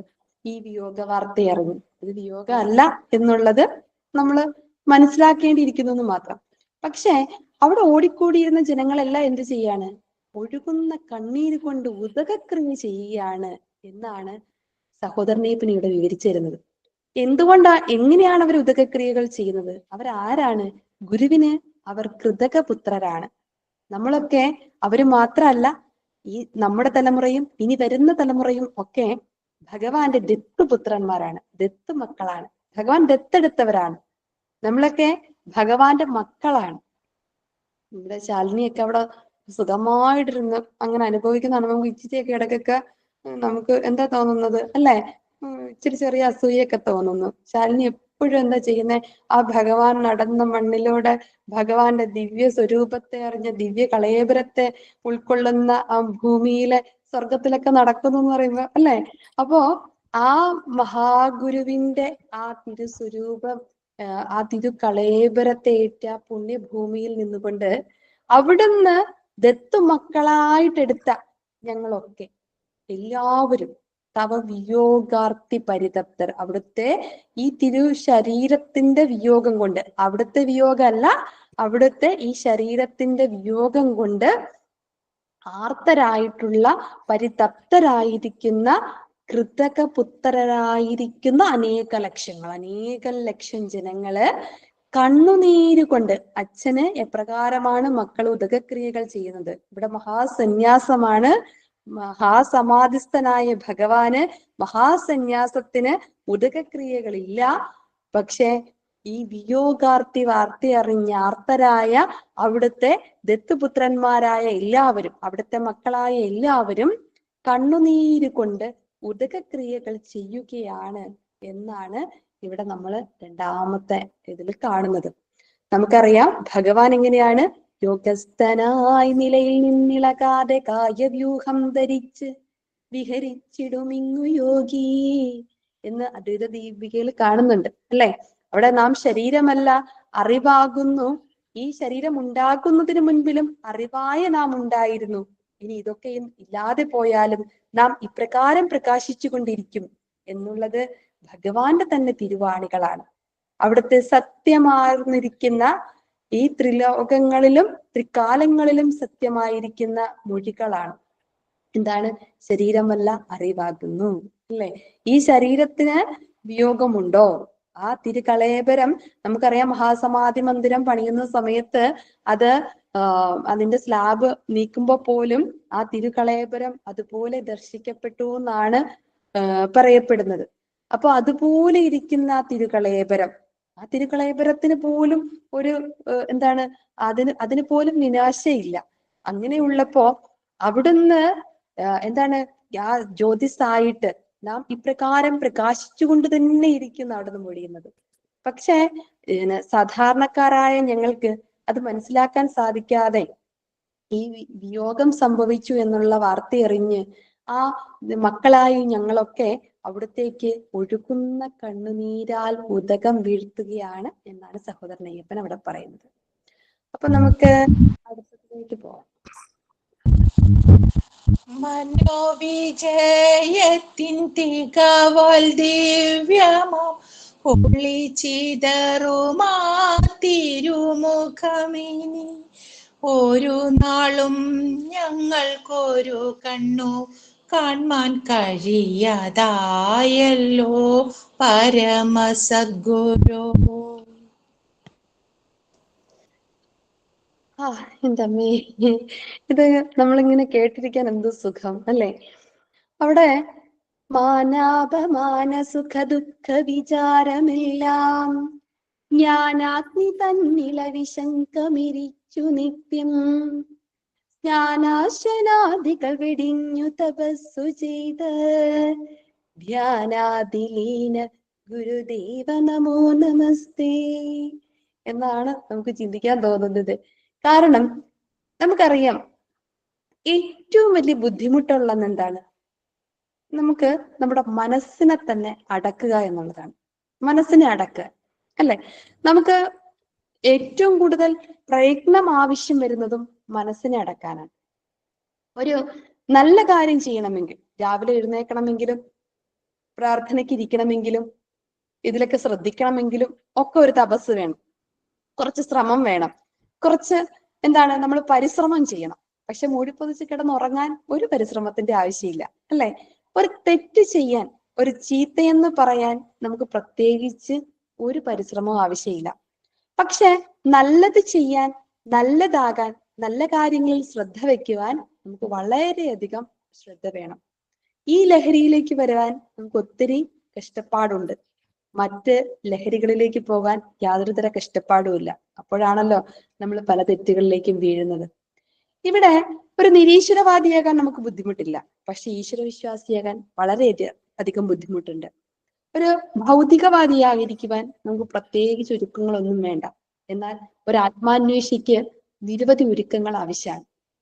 അപ്പൊ ഇപ്രകാരം പോകുമ്പോൾ നമുക്ക് ഏറ്റവും ബുദ്ധിമുട്ട് ഇപ്രകാരം പരിശ്രമം ചെയ്ത്, കേൾക്കാലോ അല്ലെ, ഇടയ്ക്കൊരു കോള് വന്നു. പരിശ്രമം ചെയ്ത് കേൾക്കുന്നു, പരിശ്രമം ചെയ്ത് കഷ്ടപ്പെട്ട് എന്താണ് മനസ്സിനെ നിയന്ത്രിക്കാൻ. നമ്മൾ പണ്ട് എപ്പോഴും പറഞ്ഞിട്ടുള്ളൊരു കഥയാണ്, എങ്കിൽ കൂടി ഒന്നുകൂടി പറയാണ്. ഒരു സന്യാസി ട്രെയിനിൽ ഇങ്ങനെ യാത്ര പോവാ. അപ്പൊ അദ്ദേഹത്തിന് നല്ല നീണ്ട പഞ്ഞി പോലുള്ള താടി രോമം ഉണ്ട്, താടി ഇങ്ങനെ തൂങ്ങി കിടക്കുക. നമ്മൾ നിത്യഗുരുവിനെ ഒന്ന് ഓർത്താൽ മതി അല്ലെ. നിത്യഗുരുവിനെ ഓർക്കുമ്പോൾ തന്നെ ആ പഞ്ഞി പോലുള്ള ഇത് നമ്മുടെ മനസ്സിൽ വരും, നമ്മുടെ സ്വന്തം നിത്യഗുരു അപ്പൂപ്പൻ. അപ്പോ ആ നിത്യഗുരുവിനെ പോലെ ഇങ്ങനെ പഞ്ഞിയുള്ള താടിയുള്ള ഒരാള്, ഇപ്പൊ നിത്യഗുരു ആക്കി കളയണ്ട കേട്ടോ. അപ്പോ ഈ എന്താ, ഈ ഇങ്ങനെ താടി ഇങ്ങനെയൊക്കെ തഴുകി അദ്ദേഹം ഇങ്ങനെ ധ്യാനത്തിലൊക്കെ ഇരിക്കുക. അപ്പൊ ഒരു കുഞ്ഞു കുട്ടി, അവരുടെ കുട്ടിയും കൊണ്ട്, ചെറിയൊരു കുട്ടിയും കൊണ്ട് ഒരു കുടുംബം സഹയാത്രികരായി. അങ്ങനെ സഹയാത്രികരായ വേളയില് ഈ കുട്ടിക്ക് ഈ പഞ്ഞി പോലുള്ള താടി കണ്ടപ്പോ, അല്ലെ, നിത്യഗുരുവിനെ അടുത്ത് കിട്ടിയ നമ്മളും ഒന്ന് താടിയെ പിടിച്ചേനെ അല്ലെ. അപ്പൊ ഈ താടി കണ്ടിട്ട് ഓടി ചെന്നിട്ട് ഇങ്ങനെ പിടിച്ച് വലിച്ചു. കുഞ്ഞു വച്ചല്ലേ. അപ്പൊ എല്ലാരും ആദ്യമേ ഒന്ന് ചിരിച്ചു, പിന്നെ അങ്ങനെയൊന്നും ചെയ്യരുത് കേട്ടോ എന്നൊക്കെ പറഞ്ഞു. പക്ഷെ കൊച്ചിനെ കുറച്ച് കഴിയുമ്പോൾ വീണ്ടും എന്ത് തോന്നും, ആ താടിയെ പിടിച്ചെന്ന് വലിക്കാൻ തോന്നും. അവൻ ഓടിച്ചെന്ന് വീണ്ടും വലിക്കും. അങ്ങനെ അവരൊക്കെ ഭയങ്കരമായിട്ട് വിലക്കി. പക്ഷെ ഇവരുടെ കണ്ണു വെട്ടിച്ച് ഇവൻ വീണ്ടും ചെന്നിട്ട് താടിയെ പിടിക്കും. അപ്പൊ എല്ലാരും പറയും, സ്വാമി തന്നെ ഒന്ന് പറയണം, ഈ മോനോട് ഇങ്ങനെ ചെയ്യരുതെന്ന് പറയണം, കാരണം അവനോട് ഞങ്ങൾ പറഞ്ഞിട്ട് കേൾക്കുന്നില്ല സ്വാമി ഒന്ന് ഉപദേശിക്കണം എന്ന് പറഞ്ഞു. വീണ്ടും കുറെ കഴിഞ്ഞപ്പോ അവൻ എന്ത് ചെയ്തു, അവൻ ഓടി ചെന്നിട്ട് വീണ്ടും ഇത് ചെയ്തു. അപ്പൊ സ്വാമി പറയാണ്, അരുത് ബാല അരുത്. എത്ര സിമ്പിൾ ആയിട്ടാ പറയുന്നത്, അരുത് ബാല അരുത്. എന്ന് പറഞ്ഞ കൊച്ചു കേൾക്കുവോ? അപ്പൊ എല്ലാരും സ്വാമിയോട് പറഞ്ഞു, സ്വാമി ഇങ്ങനെയൊന്നും പറയരുത്, ഇങ്ങനെ കുറച്ച് തറപ്പിച്ച് പറയണം, ഇച്ചിരി കാഠിന്യത്തിൽ പറയണം, ഈ കുഞ്ഞിനെ ഒന്ന് വഴക്ക് പറയണം എന്ന് പറഞ്ഞു. അപ്പോ സ്വാമി അവരോട് പറയാണ്, ഞാൻ കുഞ്ഞിനോടല്ല, ഇദ്ദേഹത്തിന്റെ യഥാർത്ഥ പേര് ബാലചന്ദ്രൻ എന്നായിരുന്നു. ഈ ബാലചന്ദ്രൻ എന്ന് പറയുന്ന എന്നോട് തന്നെയാ പറഞ്ഞത്. എന്താണ്? അടങ്ങ് ബാല, അടങ്ങ്. ഇങ്ങനെ കുട്ടി ഒന്നും കാണിച്ചാലും ഒന്നും ചെയ്യരുത്, അവനത് ചെയ്തോട്ടെ, നീ അടങ്ങ്, നിന്റെ അഹന്ത പുറത്തു വരരുത്, അല്ലെ, നിന്റെ അഹന്ത പുറത്തു വരാതെ നീ ഒന്ന് അടങ്ങ് എന്ന് ഞാൻ എന്നോട് തന്നെ, ബാലചന്ദ്രൻ എന്ന് പറയുന്ന എന്നോട് തന്നെയാണ് പറയുന്നത് എന്ന് ഈ സ്വാമി പറയാണ്. നമുക്കറിയാം സ്വാമി ആ വാക്കിന്റെ തന്നെ എന്താണ് അർത്ഥം തന്നെ എന്താണ്? സ്വയം അമി പൂണ്ടവൻ. അമി എന്ന് വെച്ചാൽ മൂക്കുകയറ്, സ്വയം മൂക്കുകയറിട്ടവൻ. നമ്മള് സ്വാമി അയ്യപ്പ എന്നൊക്കെ പറഞ്ഞ് ശബരിമലയ്ക്ക് പോകുന്നവരുണ്ട്, അല്ലെ? അപ്പൊ അവരൊരു മാല കഴുത്തിലിടും. നമ്മള് ശിവഗിരി തീർത്ഥാടനത്തിൽ 10 ദിവസത്തെ വ്രതം എടുക്കുമ്പോ പീതാംബര ദീക്ഷ ധരിക്കും. എന്താണ്? നമ്മൾക്ക് ഓർമ്മപ്പെടുത്തലാണ്, ഞാൻ ആരാണ്? സ്വാമിയാണ്, ഞാൻ സ്വാമിയെ കാണാൻ പോകുന്നയാളാണ്. അപ്പൊ എനിക്കെന്ത് വേണം? മനോനിയന്ത്രണം വേണം. അപ്പൊ നമ്മുടെ ദേഷ്യത്തെയൊക്കെ വന്നാൽ, അല്ലെങ്കിൽ ആഗ്രഹങ്ങളെ വന്നാൽ, കാമത്തെ വന്നാൽ, രാഗത്തെ വന്നാൽ, അല്ലെ, ഇങ്ങനെയുള്ള ഏത് സന്ദർഭത്തെയും പിടിച്ചു നിർത്താൻ നമുക്ക് എന്ത് വേണം? ഒരു സ്വയം മൂക്കുകയറ് വേണം. അപ്പൊ ആ മൂക്കുകയറ് ഇടാനായിട്ട് നമുക്ക് സാധിക്കാതെ വരുമ്പോഴാണ് നമ്മൾ ഇതുപോലുള്ള പ്രതീകാത്മകതയൊക്കെ മാലയിട്ടോ അല്ലെങ്കിൽ പീതാംബര ദീക്ഷ ധരിച്ചോ ഒക്കെ ഞാൻ സ്വയം, ഞാനൊരു എന്താണ്, ഒരു തീർത്ഥാടകനാണ്, ഞാൻ സ്വയം അമി പോകേണ്ടവനാണ് എന്നുള്ളൊരു ബോധത്തിലേക്ക് നമ്മളെ കൊണ്ടുപോകാൻ വേണ്ടിയിട്ടാ നമ്മൾ ഇപ്രകാരമുള്ള പ്രതീകാത്മകതമായ ചിഹ്നങ്ങളെയൊക്കെ ധരിക്കുന്നത്. അപ്പൊ അങ്ങനെ നമ്മുടെ പഞ്ചേന്ദ്രിയങ്ങൾക്കുമേൽ നമുക്ക് സ്വാധീനം ഉണ്ടാകണം, മനസ്സിനെ നിയന്ത്രിക്കാൻ സാധിക്കണം. അത് നമുക്കറിയാം, ഭയങ്കര ബുദ്ധിമുട്ടാണ്. നമ്മൾ ഈയിടെയൊക്കെ വായിച്ചില്ലേ, സുധാമൂർത്തി, ഇൻഫോസിസിന്റെ ഉടമ, ശതകോടീശ്വരി ആയിട്ടുള്ള സുധാമൂർത്തിയെ കുറിച്ച് നമ്മൾ വായിച്ചു. അവര് ഹിമാലയത്തിൽ പോയപ്പോ എന്തെങ്കിലും ഒരു കാര്യം ഉപേക്ഷിക്കണം. ആ ഉപേക്ഷിക്കണം എന്ന് വിചാരിച്ചപ്പോ എന്താണ് ഉപേക്ഷിച്ചത്? ഏറ്റവും വലിയ ഇതെന്ന് പറഞ്ഞാൽ പർച്ചേസ് ചെയ്യുക, വസ്ത്രങ്ങൾ ഷോപ്പിംഗ് നടത്തുക, അതൊക്കെയാണ് ഏറ്റവും വലിയ ഇഷ്ടം. അപ്പൊ അതങ്ങോട്ട് ഉപേക്ഷിക്കാന്ന് വെച്ചു. സ്വന്തമായിട്ട് ഇനി വസ്ത്രങ്ങൾ വാങ്ങുന്നില്ല എന്ന് തീരുമാനിച്ചു. ഒരു സൺഡേ സപ്ലിമെന്റിലോ മറ്റോ ഉണ്ടായിരുന്നതാണ് കേട്ടോ. അപ്പൊ അങ്ങനെ തീരുമാനിച്ചു കഴിഞ്ഞപ്പോ എല്ലാ വസ്ത്രങ്ങളും എന്ത് ചെയ്യാൻ തുടങ്ങി? പഴയ വസ്ത്രങ്ങളൊക്കെ എടുത്ത് വീണ്ടും നല്ല പശയൊക്കെ മുക്കി തേച്ച് നല്ല വൃത്തിയായിട്ട്, സാരിയാണ് കൂടുതൽ ധരിക്കുന്നത്, അത് ധരിച്ചു. ഈയിടെ ഞാൻ ഒരു ഫോട്ടോ കണ്ടിരുന്നു, ഇന്നലെ സുധാമൂർത്തിയുടെ ഒരു ഫോട്ടോ കണ്ടു. അപ്പോ പിന്നെ എന്താണ്, ബന്ധുക്കളൊക്കെ വാങ്ങിച്ചു കൊടുക്കും കേട്ടോ പുതിയതൊക്കെ. അങ്ങനെ ഉണ്ടെങ്കിൽ നമുക്കൊന്ന് ആലോചിക്കായിരുന്നു, നമ്മൾ ചിന്തിക്കും, അല്ലെ? പക്ഷെ നമ്മളെ സംബന്ധിച്ചിട്ട് നമ്മള് വേണ്ടെന്ന് വെച്ചാലും കടയിൽ കയറിയിട്ട് വേറെന്തെങ്കിലും വാങ്ങിക്കാൻ കയറുമ്പോഴും കണ്ണ് ചിലപ്പോ ഉടക്കിയേക്കാം, ചിലപ്പോ അത് വാങ്ങിക്കണം നമ്മൾക്ക് ആഗ്രഹം ഉണ്ടായേക്കാം, അല്ലെ? അപ്പൊ അങ്ങനെ കണ്ണുകൾ ഉടക്കുമ്പോഴും അതിലേക്ക് പോകാതിരിക്കാനുള്ള മനോനിയന്ത്രണം ഭഗവാൻ നമ്മളെ പഠിപ്പിക്കുന്നു. തും ഹി ബ്രഹ്മ നചേന്ദ്രിയാണി ന മനോബുദ്ധിർന ചിത്തം വഭൂ. ആ ഒരു ബോധം എന്താണ്? കുഞ്ഞെ, നീ എന്തല്ല? ഞാൻ ഇന്ദ്രിയമല്ല, മനസ്സല്ല, ബുദ്ധിയല്ല, അഹങ്കാരമല്ല എന്നുള്ളൊരു ബോധം. ഞാൻ എന്താണ്? ഞാൻ ബ്രഹ്മമാണ്. ത്വം ഹി ബ്രഹ്മ എന്നുള്ള ബോധം. ആ ബോധം, അങ്ങനെ ഒരു ബോധം ഉണ്ടാകും. വിവേകം താനെ വരില്ല, അല്ലെ? പ്രയത്നിക്കണം എന്നാണ് ഗുരു പഠിപ്പിക്കുന്നത്. അറിവിലും ഏറി അറിഞ്ഞിടുന്നവൻ തന്നുരുവിലും ഒത്തു പുറത്തും ഉജ്ജ്വലിക്കും കരുവിന് കണ്ണുകൾ 5 മുള്ളടക്കി തെരുതര വീണു വണങ്ങി ഓതിവേണം എന്ന് ഗുരു നമ്മളോട് ആത്മോപദേശ ശതകത്തിലൂടെ ഉപദേശിച്ചു തരുന്നു. എന്താണ്? നീ അറിവിലും ഏറി അറിഞ്ഞവൻ, അല്ലെ? എന്ത് ചെയ്യണം? ഈ ഉരുവിലുമൊത്തു പുറത്തും ഉജ്ജ്വലിക്കുന്ന ആ കരുവിനെ കാണണമെങ്കില് നമ്മള് കണ്ണുകൾ 5 മുള്ളടക്കി തെരുതര വീണ് വണങ്ങണം. എന്താണ്? കണ്ണുകളെ, പഞ്ചേന്ദ്രിയങ്ങൾക്കു മീതെ നമുക്ക് എന്തുണ്ടാകണം? നമുക്ക് എന്താ, നിയന്ത്രണം ഉണ്ടാകണം. അങ്ങനെ ഒരു ശുദ്ധബോധമായിട്ടിരിക്കാൻ ആർക്കാണ് സാധിക്കുക? ഇവിടെ ഭഗവാന് മാത്രമാണ് സാധിക്കുക. അങ്ങനെയുള്ള ഭഗവാനെ ദർശിക്കുമ്പോൾ നമുക്ക് എത്ര പ്രശ്നം വരുമ്പോഴും, സന്തോഷാണെങ്കിലും സുഖാണെങ്കിലും എന്ത് പ്രശ്നമായാലും ആ തിരുമുഖം ഒന്ന് കാണുമ്പോൾ എങ്ങനെയാ നമ്മളെ പറയുക, എങ്ങനെയാണെന്ന് അവിടുത്തെ തിരുമുഖം ശോഭയുള്ളതായി തീരുന്നത്? ആ മനോവിജയത്തിന്റെ തികവാലാണ് അവിടുത്തെ തിരുമുഖം ശോഭയാർന്നിരിക്കുന്നത്. അതുകൊണ്ട് തന്നെ നമ്മൾ ഗുരുപുഷ്പാഞ്ജലി മന്ത്രത്തിലും നമ്മൾ പ്രാർത്ഥിക്കും, ഓം ദർശന മാത്ര ഭഗവത് ധ്യാന വാസന പ്രദായകായ നമഃ. എന്താണ്? ദർശന മാത്രയിൽ തന്നെ, ഒരു ദർശനത്താൽ തന്നെ നമ്മുടെ ഉള്ളിൽ ഭഗവത് ധ്യാനത്തിനുള്ള വാസനയെ ജനിപ്പിക്കുന്ന ഭഗവാൻ. അതെന്തുകൊണ്ടാണ് അങ്ങനെ ജനിപ്പിക്കാൻ സാധിക്കുക? അവിടുന്ന് ഭഗവാനാണ്. മനസ്സിനെ ചഞ്ചലമായ മനസ്സോട് കൂടി നിൽക്കുന്ന നമ്മുടെ ഉള്ളിലേക്ക് ഭഗവത് ധ്യാനത്തിനുള്ള വാസനയെ നൽകുവാൻ ആർക്കാണ് സാധിക്കുക? ഈ മനോവിജയത്തിന്റെ പൂർണ്ണതയിൽ നിൽക്കുന്ന ഭഗവാന് മാത്രമാണ് സാധിക്കുക. അതുകൊണ്ടാണ് ഇവിടെ വ്യക്തമായിട്ട് പറയുന്നത്, അവിടുത്തെ മുഖം പ്രകാശിച്ചു നിൽക്കുന്നു, ഒളിച്ചിതറി നിൽക്കുന്നു, ശോഭയോട് കൂടി നിൽക്കുന്നു. എപ്രകാരം? മനോവിജയത്തിന്റെ തികവാൽ. അങ്ങനെ മനോവിജയത്തിന്റെ തികവാൽ ദിവ്യമാർന്ന ആ തിരുമുഖം ഞങ്ങൾക്ക് കാണാൻ സാധിക്കുന്നില്ലല്ലോ. ഇവിടെ എന്തൊരു വിഷമാണ് അല്ലെ? ഒന്ന് ഓർത്തു നോക്കിയേ. നമ്മളെപ്പോഴും ആലോചിച്ചിട്ടുണ്ടാകണം, നമ്മളുടെയൊക്കെ ചിന്തയിൽ ഉണ്ടായിരിക്കണം, നമ്മൾ പല പ്രാവശ്യം ചിന്തിച്ചിട്ടുണ്ടാകണം, ഭഗവാനെ ഒരു 100 വർഷം മുമ്പ് ഞങ്ങൾ ജനിച്ചിരുന്നെങ്കിൽ, അല്ലെ, ഒരു 100 വർഷം മുമ്പാണ് ഞങ്ങൾ ജനിച്ചിരുന്നെങ്കിൽ ഞങ്ങൾക്ക് ഈ തിരുമുഖം ഒന്ന് കാണാൻ സാധിക്കുമായിരുന്നല്ലോ, അവിടുത്തെ ആ തിരുകളേബരം ഒന്ന് കാണാൻ സാധിക്കുമായിരുന്നല്ലോ, അവിടുത്തെ ഈ ഒളിച്ചിതറുന്ന തിരുമുഖത്തെ കണ്ടുകൊണ്ട് ഞങ്ങൾക്ക് ആ ഭഗവത് ചിന്തയിൽ പൂർണ്ണമായിട്ട് ലയിക്കാൻ സാധിക്കുമായിരുന്നല്ലോ, ഞങ്ങൾ ദുഃഖിതരും ആർത്തരും പീഡിതരും ഒന്നും ആകുമായിരുന്നില്ലല്ലോ എന്നൊക്കെ നമ്മൾ ഒരുപക്ഷെ ചിന്തിച്ചേക്കാം, അല്ലെ?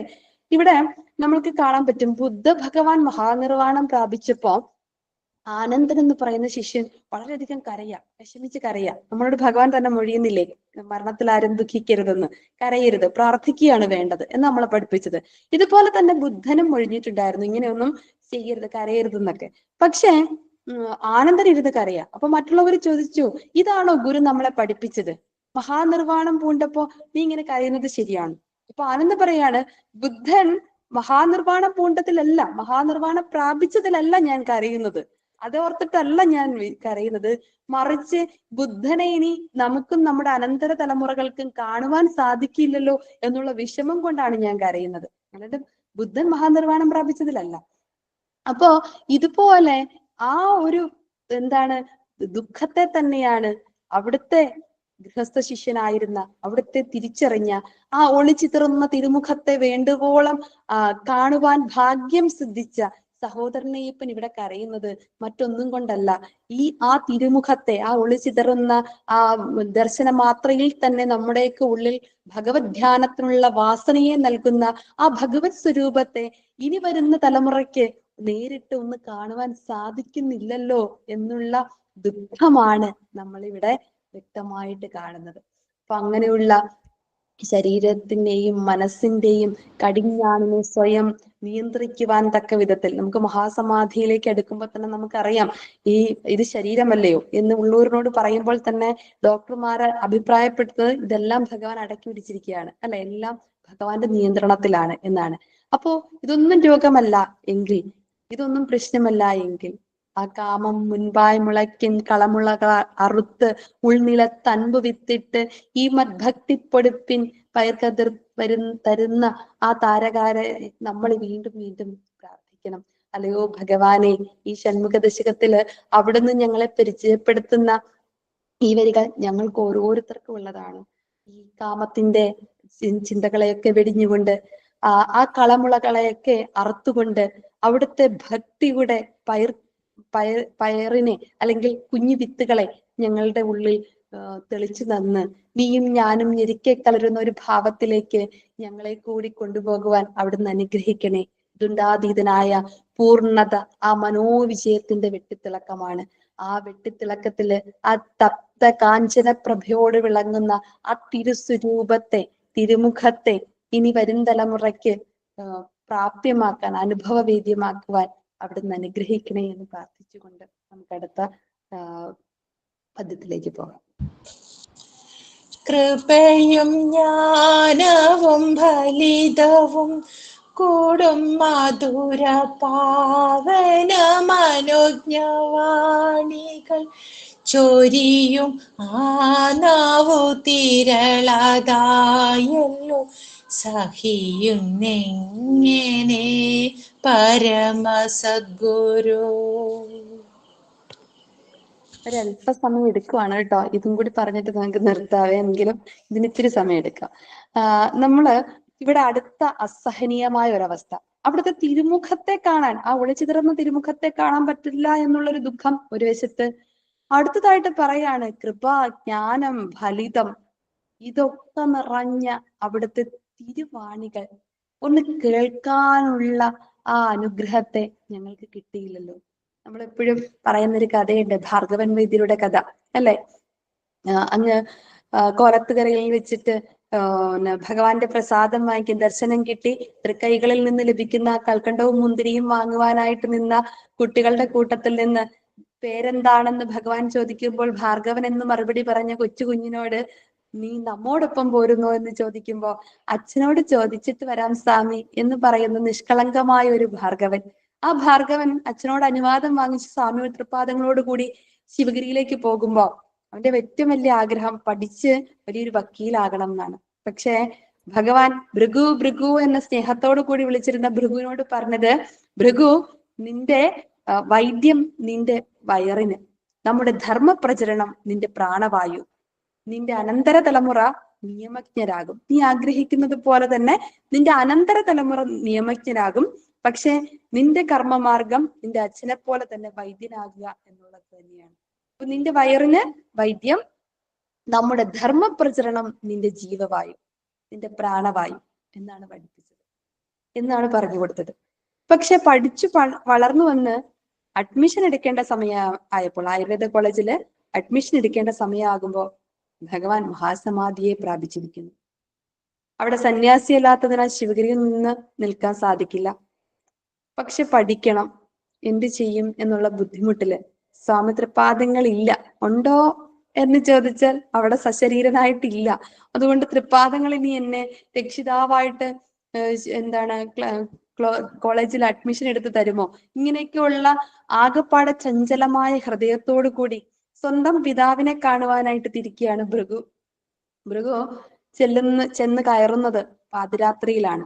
ആ സമയത്ത് അച്ഛൻ നെല്ലൊക്കെ ഇട്ട് വെക്കുന്ന പത്തായത്തിന്റെ മുകളിൽ കിടന്നുറങ്ങുക. അപ്പൊ ഉറങ്ങുന്ന അച്ഛന്റെ കാലിൽ ശബ്ദമുണ്ടാക്കാതെ ചെന്ന് നമസ്കരിക്കുക, എന്നെ അനുഗ്രഹിക്കണം അല്ലെ, എനിക്ക് പഠിക്കണം എന്നൊക്കെയുള്ള ഒരാഗ്രഹത്തോടു കൂടി ചെന്ന് നമസ്കരിക്കുക. പക്ഷെ ചെല്ലുമ്പോ അച്ഛൻ വിചാരിക്കുന്നു ഈ പാതിരാത്രിയില് മകൻ വന്ന് കാലിൽ നമസ്കരിക്കുമെന്ന് അറിയില്ലല്ലോ. അച്ഛൻ പട്ടിയോ പൂച്ചക്കുഞ്ഞോ എന്തെങ്കിലുമൊക്കെ ആയിരിക്കും എന്ന് വിചാരിച്ചിട്ട് കടന്നു പോയി ജന്തു എന്നാണ് പറയുന്നത്.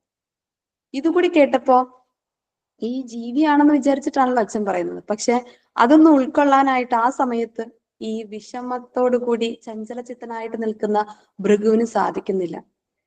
ഭഗവാനില്ല എന്നൊരു ചിന്ത ഒരു വശത്ത്. ഇവിടെ വന്നപ്പോ അച്ഛൻ കടന്നു പോകാൻ പറയുന്നു. സത്യം എന്താണെന്ന് അച്ഛൻ അറിയുന്നില്ല. ഈ വിഷമത്തോടൊക്കെ കൂടിയും പുറത്തേക്ക് പോകാണ്. സാധാരണ ഒരു യൗവനത്തിലേക്ക്, കൗമാരവും യൗവനവും ഒക്കെ വരുമ്പോ പലതരത്തിലുള്ള ചിന്തകളിലായിരിക്കുമല്ലോ. അപ്പൊ നമുക്കൊന്നും ചിലപ്പോ ആത്മശക്തി ഇല്ലെങ്കിൽ എല്ലാം തരണം ചെയ്യാൻ നമുക്ക് സാധിക്കണമെന്നില്ല. അപ്പൊ എല്ലാവരും എളുപ്പത്തിൽ ചെയ്യുന്നതൊന്ന് ആത്മഹത്യയാണ്. ഇവിടെ ആത്മബലമില്ലാതെ നമുക്ക് വിദ്യാഭ്യാസത്തെ, വിദ്യയെ മോചിപ്പിച്ചു തന്ന, സ്വതന്ത്രനാക്കിയ മഹാഗുരു, വിദ്യാഭ്യാസത്തിലൂടെ സ്വതന്ത്രരാകാനും പ്രബുദ്ധരാകാനും പഠിപ്പിച്ച മഹാഗുരു, എന്തിനാണ് വിദ്യാഭ്യാസം എന്ന് നമ്മളെ വ്യക്തമാക്കി മനസ്സിലാക്കി തന്ന മഹാഗുരു, ആധ്യാത്മിക വിദ്യയെ കൂടി, ഭൗതികമായ വിദ്യ നേടുമ്പോൾ ആധ്യാത്മിക വിദ്യ കൂടി നേടണം എന്നുള്ള ബോധ്യത്തിലേക്ക്, ബ്രഹ്മവിദ്യാ പഞ്ചകമൊക്കെ നമുക്ക് പഠിക്കുമ്പോൾ മനസ്സിലാകും അല്ലെ. ഈ പ്രപഞ്ചത്തില് രണ്ട് ചോദ്യം ചോദിക്കുന്നത്, ഈ പ്രപഞ്ചം എവിടെ നിന്നുണ്ടായി, ഞാൻ ആരാണ്. ഈ രണ്ട് ചോദ്യമാണ് പ്രണതി സേവാദ്യ പ്രസന്നം ഗുരു, പ്രണാമം കൊണ്ടും സേവ കൊണ്ടും ഗുരുവിനെ പ്രസാദിപ്പിച്ചതിന് ശേഷം ചോദിക്കുന്നത്. ഒന്ന് ലോകത്തെക്കുറിച്ച്, ഒന്ന് എന്നെക്കുറിച്ച്. അപ്പൊ ലോകത്തെക്കുറിച്ചുള്ള വിദ്യാഭ്യാസം നമുക്കിന്ന് ഇവിടെ കിട്ടും.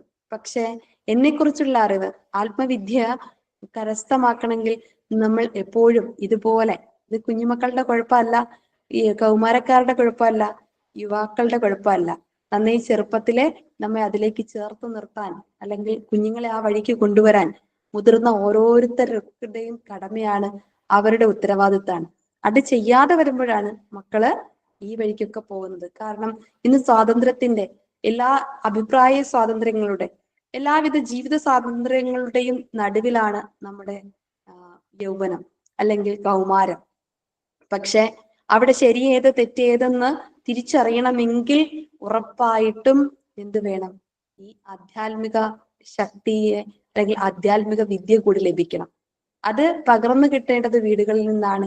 അത് കിട്ടാതെ വരുമ്പോഴാണ് മറ്റു പല ലഹരികളെയും തേടി നമ്മുടെ മക്കൾ പുറത്തേക്ക് പോവുക എന്നുള്ളത് നമ്മൾ ചിന്തിച്ചറിയാം. അപ്പോ ഈ ഭൃഗുവിനും തോന്നിയത് ഏറ്റവും എളുപ്പമുള്ള വഴി ആത്മഹത്യയാണ്. കാരണം എനിക്ക് ആരും ഇല്ലല്ലോ, എനിക്ക് ആരും പറയാനില്ല, എന്റെ സങ്കടങ്ങൾ പറയാനില്ല. കൗമാരത്തിന്റെ ഏറ്റവും വലിയ പ്രശ്നം അതാണ്. എവിടെയാണ് സങ്കടങ്ങൾ പറയേണ്ടത്? എവിടെയാണ് തന്റെ ആശയങ്ങൾ ഷെയർ ചെയ്യാൻ പറ്റുക? അപ്പൊ ഇതൊന്നും ഷെയർ ചെയ്യാൻ ആരും ഇല്ല, എനിക്ക് പ്രശ്നങ്ങൾ പരിഹരിക്കാൻ ആരും ഇല്ല. അപ്പൊ പിന്നെ എന്താ ചെയ്യാ? എളുപ്പ വഴി മരണമാണ്. അപ്പൊ ആത്മഹത്യ തെരഞ്ഞെടുത്തു. തീവണ്ടി പാളയത്തിൽ പോയി തല വെച്ച് കിടക്കുകയാണ്. ട്രെയിൻ വരുന്ന ശബ്ദം കേൾക്കുന്നുണ്ട്. അപ്പോഴൊക്കെ പേടിയുണ്ട്. പേടിയോടുകൂടി ഭഗവാനെ വിളിച്ചുകൊണ്ട് കിടക്കുകയാണ്. എനിക്ക് ആരും ഇല്ലല്ലോ ഭഗവാനെ എന്നുള്ള സങ്കടവും ദുഃഖവും ഒക്കെ ചേർത്ത് കണ്ണടച്ച് ഇറുക്കി പിടിച്ച് ഭഗവാനെ വിളിച്ച് കിടക്കുകയാണ് ഭൃഗു. വണ്ടി അടുത്ത് വരുന്ന ഒരു ശബ്ദം വരെ കേട്ടു. പിന്നീട് താൻ വേറെ മരണാനന്തര ജീവിതത്തിലാണെന്നാണ് ഭൃഗു ചിന്തിക്കുന്നത്. പക്ഷെ പെട്ടെന്ന് വിളി കേട്ടു, ഭൃഗു ഭൃഗു എന്നൊരു വിളി. അപ്പൊ ഭൃഗു ഭൃഗു എന്ന് വിളിക്കുന്നത് ഗുരുവാണ്. പക്ഷെ ഗുരു എന്താണ്? മഹാസമാധിസ്ഥനാണ്. എങ്കിലും കണ്ണു തുറന്നു നോക്കുമ്പോ ഭൃഗുവിന് മനസ്സിലായി തന്നെ തീവണ്ടി തട്ടിയിട്ടില്ല, താൻ മരിച്ചിട്ടില്ല. താനിപ്പോ റെയിൽവേ സ്റ്റേഷനടുത്തുള്ള കുറ്റിക്കാട്ടിലാണ് കിടക്കുന്നത്. ആ തീവണ്ടിപ്പാളത്തിൽ നിന്ന് തന്നെ ഈ ഇവിടേക്ക് കൊണ്ടുവന്ന് ജീവിതത്തിലേക്ക് പിടിച്ചു നടത്തുന്നത്, ആ വിളി കേട്ടത് ഭഗവാന്റെ ആണെന്ന് തിരിച്ചറിഞ്ഞ ഭൃഗു പിന്നീട് ഒരിക്കലും തിരിഞ്ഞു നോക്കേണ്ടി വന്നിട്ടില്ല. ഭൃഗു ആയുർവേദ കോളേജിന്റെ പ്രിൻസിപ്പളെ കണ്ട് അദ്ദേഹത്തിന്റെ സഹായത്താൽ, ഗുരുവിന്റെ കുഞ്ഞല്ലേ, അതുകൊണ്ട് തന്നെ അദ്ദേഹം സഹായിച്ച് അഡ്മിഷൻ എടുത്ത് ഫീസ് ഇളവൊക്കെ കിട്ടി അഡ്മിഷൻ എടുത്ത് പഠിക്കാൻ ആരംഭിച്ചു. ഈ സുഹൃത്തുക്കളുടെ എല്ലാം അവർക്കൊക്കെ പല ഉപകാരങ്ങളും ചെയ്തു കൊടുത്ത് അവരുടെ സഹായത്താലാണ് തന്റെ ചെലവുകളൊക്കെ അദ്ദേഹം നിറവേറ്റിയിരുന്നത്. പുസ്തകം ഇല്ല പഠിക്കാനായിട്ട്. അവസാന പരീക്ഷയായി. പരീക്ഷയുടെ സമയത്ത് പുസ്തകം കയ്യിലില്ല. അവസാനത്തെ പരീക്ഷ എന്ന് പറയുന്നത് ഫാർമക്കോളജിയുടെയാണ്, മരുന്നുണ്ടാക്കുന്നത് എങ്ങനെ. പക്ഷെ അത് പഠിക്കാനായിട്ട് പുസ്തകം ഇല്ലാത്തത് കൊണ്ട് ഭൃഗു ഉറക്കം വരാതെ ചെരിഞ്ഞും മറിഞ്ഞും ഒക്കെ കിടക്കുകയാണ്. അങ്ങനെ കണ്ണുകൾ അടച്ചു കിടക്കുന്ന ഭൃഗു വീണ്ടും കേട്ടു, ഭൃഗു ഭൃഗു എന്നൊരു വിളി. മഹാസമാധിസ്ഥനായി മഹാശിവഗിരിക്കുന്നില് മഹാസമാധി അടഞ്ഞ് ഇരിക്കുന്ന ഭഗവാൻ ഇവിടെ വീണ്ടും ഭൃഗുവിനെ വിളിക്കുകയാണ്. വർഷങ്ങൾക്കു ശേഷം ഭൃഗു കണ്ണ് തുറന്ന് നോക്കണോ വേണ്ടയോ, ആരെനിക്ക് തോന്നിയതാണോ എന്നൊക്കെയുള്ള ചിന്തയിൽ വീണ്ടും തിരിഞ്ഞു കിടന്നു. വീണ്ടും കേട്ടു, ഭൃഗു ഭൃഗു എണീക്ക്, പോയിരുന്നു പഠിക്ക്. ഈ ശബ്ദം കേട്ടപ്പോ മനസ്സിലായി ഇത് ഭഗവാൻ വീണ്ടും തന്നോട് ആജ്ഞാപിക്കുകയാണ്. എഴുന്നേറ്റു. പക്ഷെ പുസ്തകമില്ല പഠിക്കാൻ. അപ്പോഴാണ് തോന്നിയത് നേരെ ലൈബ്രറിയിൽ പോകാം. അവിടെ ചെന്നു. അവിടുത്തെ സെക്യൂരിറ്റിയോട് വീണ്ടും വീണ്ടും കാര്യങ്ങൾ പറഞ്ഞ് കാല് പിടിച്ച് അപേക്ഷിച്ച് അതിൽ മനസ്സലിഞ്ഞ സെക്യൂരിറ്റി ലൈബ്രറി തുറന്നു കൊടുത്ത് അവിടെ ഇരുന്ന് രാത്രി മുഴുവൻ ഭൃഗു ഇരുന്ന് പഠിക്കുകയാണ്. പഠനമൊക്കെ കഴിഞ്ഞ് ഭൃഗു പിറ്റേ ദിവസം രാവിലെ പരീക്ഷാ ഹാളിൽ ചെന്നപ്പോ ചോദ്യപേപ്പർ കിട്ടിയപ്പോ ഭൃഗു ഞെട്ടിപ്പോയി. കാരണം ഭൃഗു തലേദിവസം രാത്രിയിൽ ഏതൊക്കെ പോർഷൻസ് നോക്കിയിട്ടുണ്ടോ അത് മാത്രമാണ് അന്ന് പരീക്ഷയ്ക്ക് വന്നത്. റാങ്കോട് കൂടിയാണ് ഭൃഗു പരീക്ഷയിൽ വിജയിച്ചത്. നമ്മളൊന്ന് ഓർത്ത് നോക്കണം, ഭഗവാൻ കൂടെ ഉണ്ടെങ്കിൽ നമുക്ക് എന്ത് സാധിക്കും. ഈ ലോകത്ത് മറ്റാരുമില്ലെങ്കിലും ഏറ്റവും വലുത് എന്റെ ഗുരുവാണെന്ന് വിചാരിക്കുന്നവർക്ക്, ഈശ്വര കാര്യാർത്ഥമായി പോകുന്നവർക്ക് ഈശ്വരൻ തന്നെ തുണച്ചിടും, അല്ലെങ്കിൽ തുണയായിട്ടുണ്ടാകും, ഈശ്വരൻ രക്ഷിക്കും എന്നുള്ളത് ഭഗവാന്റെ തന്നെ മൊഴിയാണ്. ഈശ്വര കാര്യാർത്ഥമായി നടക്കാൻ നമ്മുടെ മക്കൾക്ക് സാധിക്കട്ടെ, നമുക്ക് സാധിക്കട്ടെ. അങ്ങനെ പോകുന്നവരെ ഉറപ്പായിട്ടും ആ അരുളൻപനുകമ്പയാർന്ന മഹാഗുരു നമുക്ക് രക്ഷയായി, നമുക്ക് തുണയായി ഏതൊരു പ്രതിസന്ധിയിലും ഉണ്ടാകുമെന്ന് ഭൃഗുവിലൂടെ നമുക്ക് മനസ്സിലാക്കാം. അങ്ങനെ ഭൃഗു ആ ശബ്ദം കേട്ട് ത്രിപാദങ്ങളുടെ അനുഗ്രഹം നേടിയ ഭൃഗു വലിയ ഡോക്ടറായിട്ടാണ് ആയുർവേദ ഡോക്ടറാകുകയും പിന്നെ അതിന്റെ ഉയർന്ന തലങ്ങളിൽ ഇരുന്നിട്ടാണ് വിരമിക്കുന്നത്. അദ്ദേഹത്തിന്റെ അനന്തര തലമുറയൊക്കെ നമ്മൾ നോക്കിയാൽ കാണാം നിയമജ്ഞരായി, നിയമത്തിൽ വലിയ വിദഗ്ധരായിട്ട് നിൽക്കുന്ന ഒരു കാഴ്ച. ഭഗവാന്റെ അനുഗ്രഹം ആ കുടുംബം മുഴുവൻ അനുഭവിക്കുന്നുണ്ട്. അപ്പൊ അങ്ങനെ ത്രിപാദങ്ങൾ തലമുറകളോളം ലഭിക്കുന്നതാണ് ഗുരുവിന്റെ അനുഗ്രഹം. ആ അനുഗ്രഹത്തെ പ്രാപ്യമാക്കണമെങ്കിൽ അവിടുത്തെ ആ കൃപ, അവിടുത്തെ ആ വാക്ക് ആ വാണികൾ കൃപ മാത്രമല്ല, ജ്ഞാനവും ഫലിതവും ചേരുന്ന വാണികൾ. നമുക്കറിയാം, നമ്മൾ പലപ്പോഴും പണ്ടൊക്കെ പാടുമായിരുന്നു. എന്താണ്? യുക്തിവാദത്തിൽ തുടങ്ങും, പിന്നെ ഭക്തിയിൽ മുങ്ങി മടങ്ങും. പലരും യുക്തിവാദം കൊണ്ട് ശാസ്ത്രം പഠിച്ചവരാണെന്ന് പറഞ്ഞു വരാറുണ്ടായിരുന്നു. പക്ഷെ അവരൊക്കെ ഭക്തിയിൽ മുങ്ങി മടങ്ങും. കാരണം തിരുസന്നിധിയിൽ വന്നിരിക്കുന്നവരൊക്കെ അവിടത്തോട് വാദപ്രതിവാദങ്ങൾക്കായിട്ട് ചെല്ലുമ്പോ അവർക്കൊക്കെ ഒരു നേരിയ ഒരൊറ്റ വാണികൾ കൊണ്ട് തന്നെ ഭഗവാൻ അവരുടെയൊക്കെ യുക്തിയെ മാറ്റി അവരെയൊക്കെ ഭക്തിയിലേക്ക് മുക്കിക്കളയുന്ന ഒരു കാഴ്ച നമ്മൾ കാണുന്നുണ്ട്, അല്ലെ? അവിടുത്തെ വാണികളുടെ ശക്തി അതായിരുന്നു. അതുപോലെ തന്നെ ഫലിതം എത്രമാത്രം എന്താണ് രസകരമായിട്ടാണ് അവിടുന്ന്, ഫലിതപൂർണമായിട്ടാണ് അവിടുന്ന് ഓരോ വാക്കും പ്രയോഗിച്ചിരുന്നത്. അത് കുറുക്കിക്കൊള്ളുന്നവയുമായിരുന്നു എന്ന് നമുക്കറിയാം, അല്ലെ? വാഗ്ഭടാനന്ദ സ്വാമികളൊക്കെ പോലുള്ള പലരുടെയും എന്താണ് സംഭാഷണങ്ങൾക്ക് നമുക്കറിയാം. പണ്ഡിതരൊക്കെ മലബാറിലേക്ക് പോകുമ്പോ പണ്ഡിത ശ്രേഷ്ഠൻ പറഞ്ഞതുപോലെ എന്താണ്, കല്ലിടലല്ലേ അങ്ങ് എന്ത് ചെയ്തിരുന്നു, കല്ല് നാട്ടലല്ലേ അവിടത്തേക്ക് ജോലി, അല്ലെ? അവിടുത്തെ ജോലി എന്താണ്? കല്ല് നാട്ടുകയാണ്. കാരണം അരുവിപ്പുറം മുതല് നിരവധിയായിട്ടുള്ള വിഗ്രഹങ്ങൾ പ്രതിഷ്ഠിച്ച് വിഗ്രഹ പ്രതിഷ്ഠകൾ നടത്തുന്നതല്ലേ അവിടുത്തെ രീതി എന്നുള്ളതാണ് അദ്ദേഹം ഉദ്ദേശിച്ചത്. പക്ഷെ തിരിച്ചൊരൊറ്റ കാര്യമേ പറഞ്ഞുള്ളൂ, നാം കല്ല് നാട്ടുന്നതല്ലേ ഉള്ളൂ, അങ്ങ് കല്ലും ചുമന്നു നടക്കുകയല്ലേ.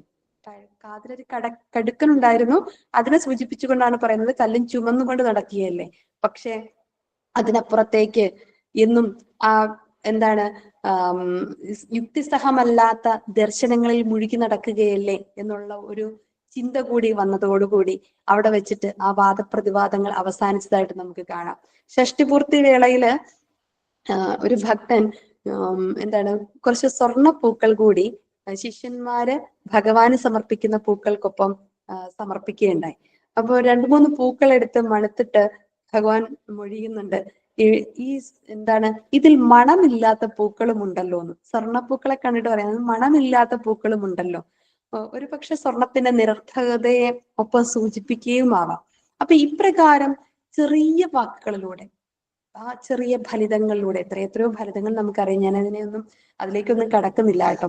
ഫലിതവും ജ്ഞാനവും അതുപോലെ തന്നെ കൃപയും നിറഞ്ഞ, മനുഷ്യരോട് മാത്രമല്ല ഒരു കുഞ്ഞുറുമ്പിന് പോലും തന്നാൽ ഉപദ്രവമേക്കരുതെന്ന് ശഠിച്ച ഗുരു, അപ്രകാരം അനുകമ്പയെ നമുക്ക് നൽകിയ ഗുരു, എല്ലാവരും ആത്മസഹോദരരാണെന്ന് കാണുവാൻ പഠിപ്പിച്ച ഗുരു, കാളയെ പോലും, അല്ലെ, കാളയെ കൊണ്ട് വലിപ്പിക്കുന്ന വെള്ളം കോരി നിറച്ച് സമ്പുഷ്ടമാക്കിയിരിക്കുന്ന ഉദ്യാനത്തിലെ ആ വായു പോലും മലിനപ്പെട്ടിരിക്കുന്നു എന്ന് നമ്മളെ പഠിപ്പിച്ച ഗുരു, ഒരു കാളകൾക്ക് 6 ദിവസം ജോലിയെടുക്കുന്ന കാളകൾക്ക് 7-ാം ദിവസം പൂർണ്ണ വിശ്രമം വേണമെന്നും അവർക്ക് വേണ്ട ഭക്ഷണവും അതുപോലെ വെള്ളവും കൃത്യസമയത്ത് നൽകണമെന്നും അതൊക്കെ ചെയ്യുന്നുണ്ടോ എന്ന് നോക്കാൻ ഒരു മേൽനോട്ടക്കാരനെ ഏൽപ്പിച്ച് ശിവഗിരി മഠത്തിൽ നിന്ന് അതിന് വേണ്ട പണം കൊടുത്ത ഗുരു.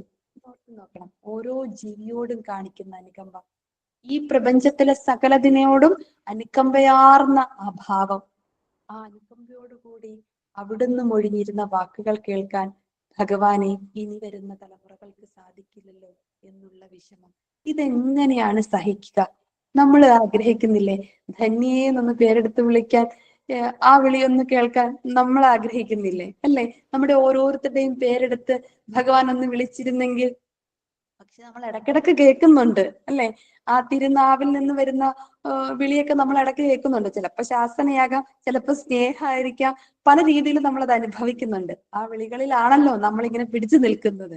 അപ്പൊ നോക്കൂ, ആ വിളികൾ കേൾക്കുവാൻ, ആ ഫലിതവും കൃപയും ജ്ഞാനവും ഒക്കെ ഊറി വന്നിരുന്ന ദർശനമാല പോലെ, ആത്മോപദേശ ശതകം പോലെ, ബ്രഹ്മവിദ്യാ പഞ്ചകം പോലെ, ജനനീ നവരത്നമഞ്ജരി പോലെ അവിടുത്തെ തിരുനാവിൽ നിന്ന് ഉതിർന്നു വീണ ആ അമൃതവാണികൾ ചൊരിയുന്ന ആ നാവ് അവിടെ അനങ്ങാതായല്ലോ ഭഗവാനെ.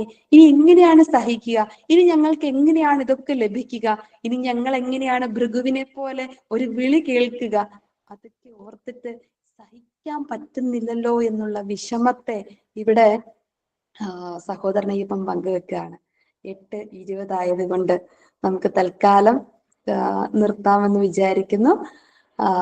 സമാധിഗാനത്തിന്റെ 4 പദ്യങ്ങളിലൂടെയാണ് നമ്മൾ കടന്നു പോയത്.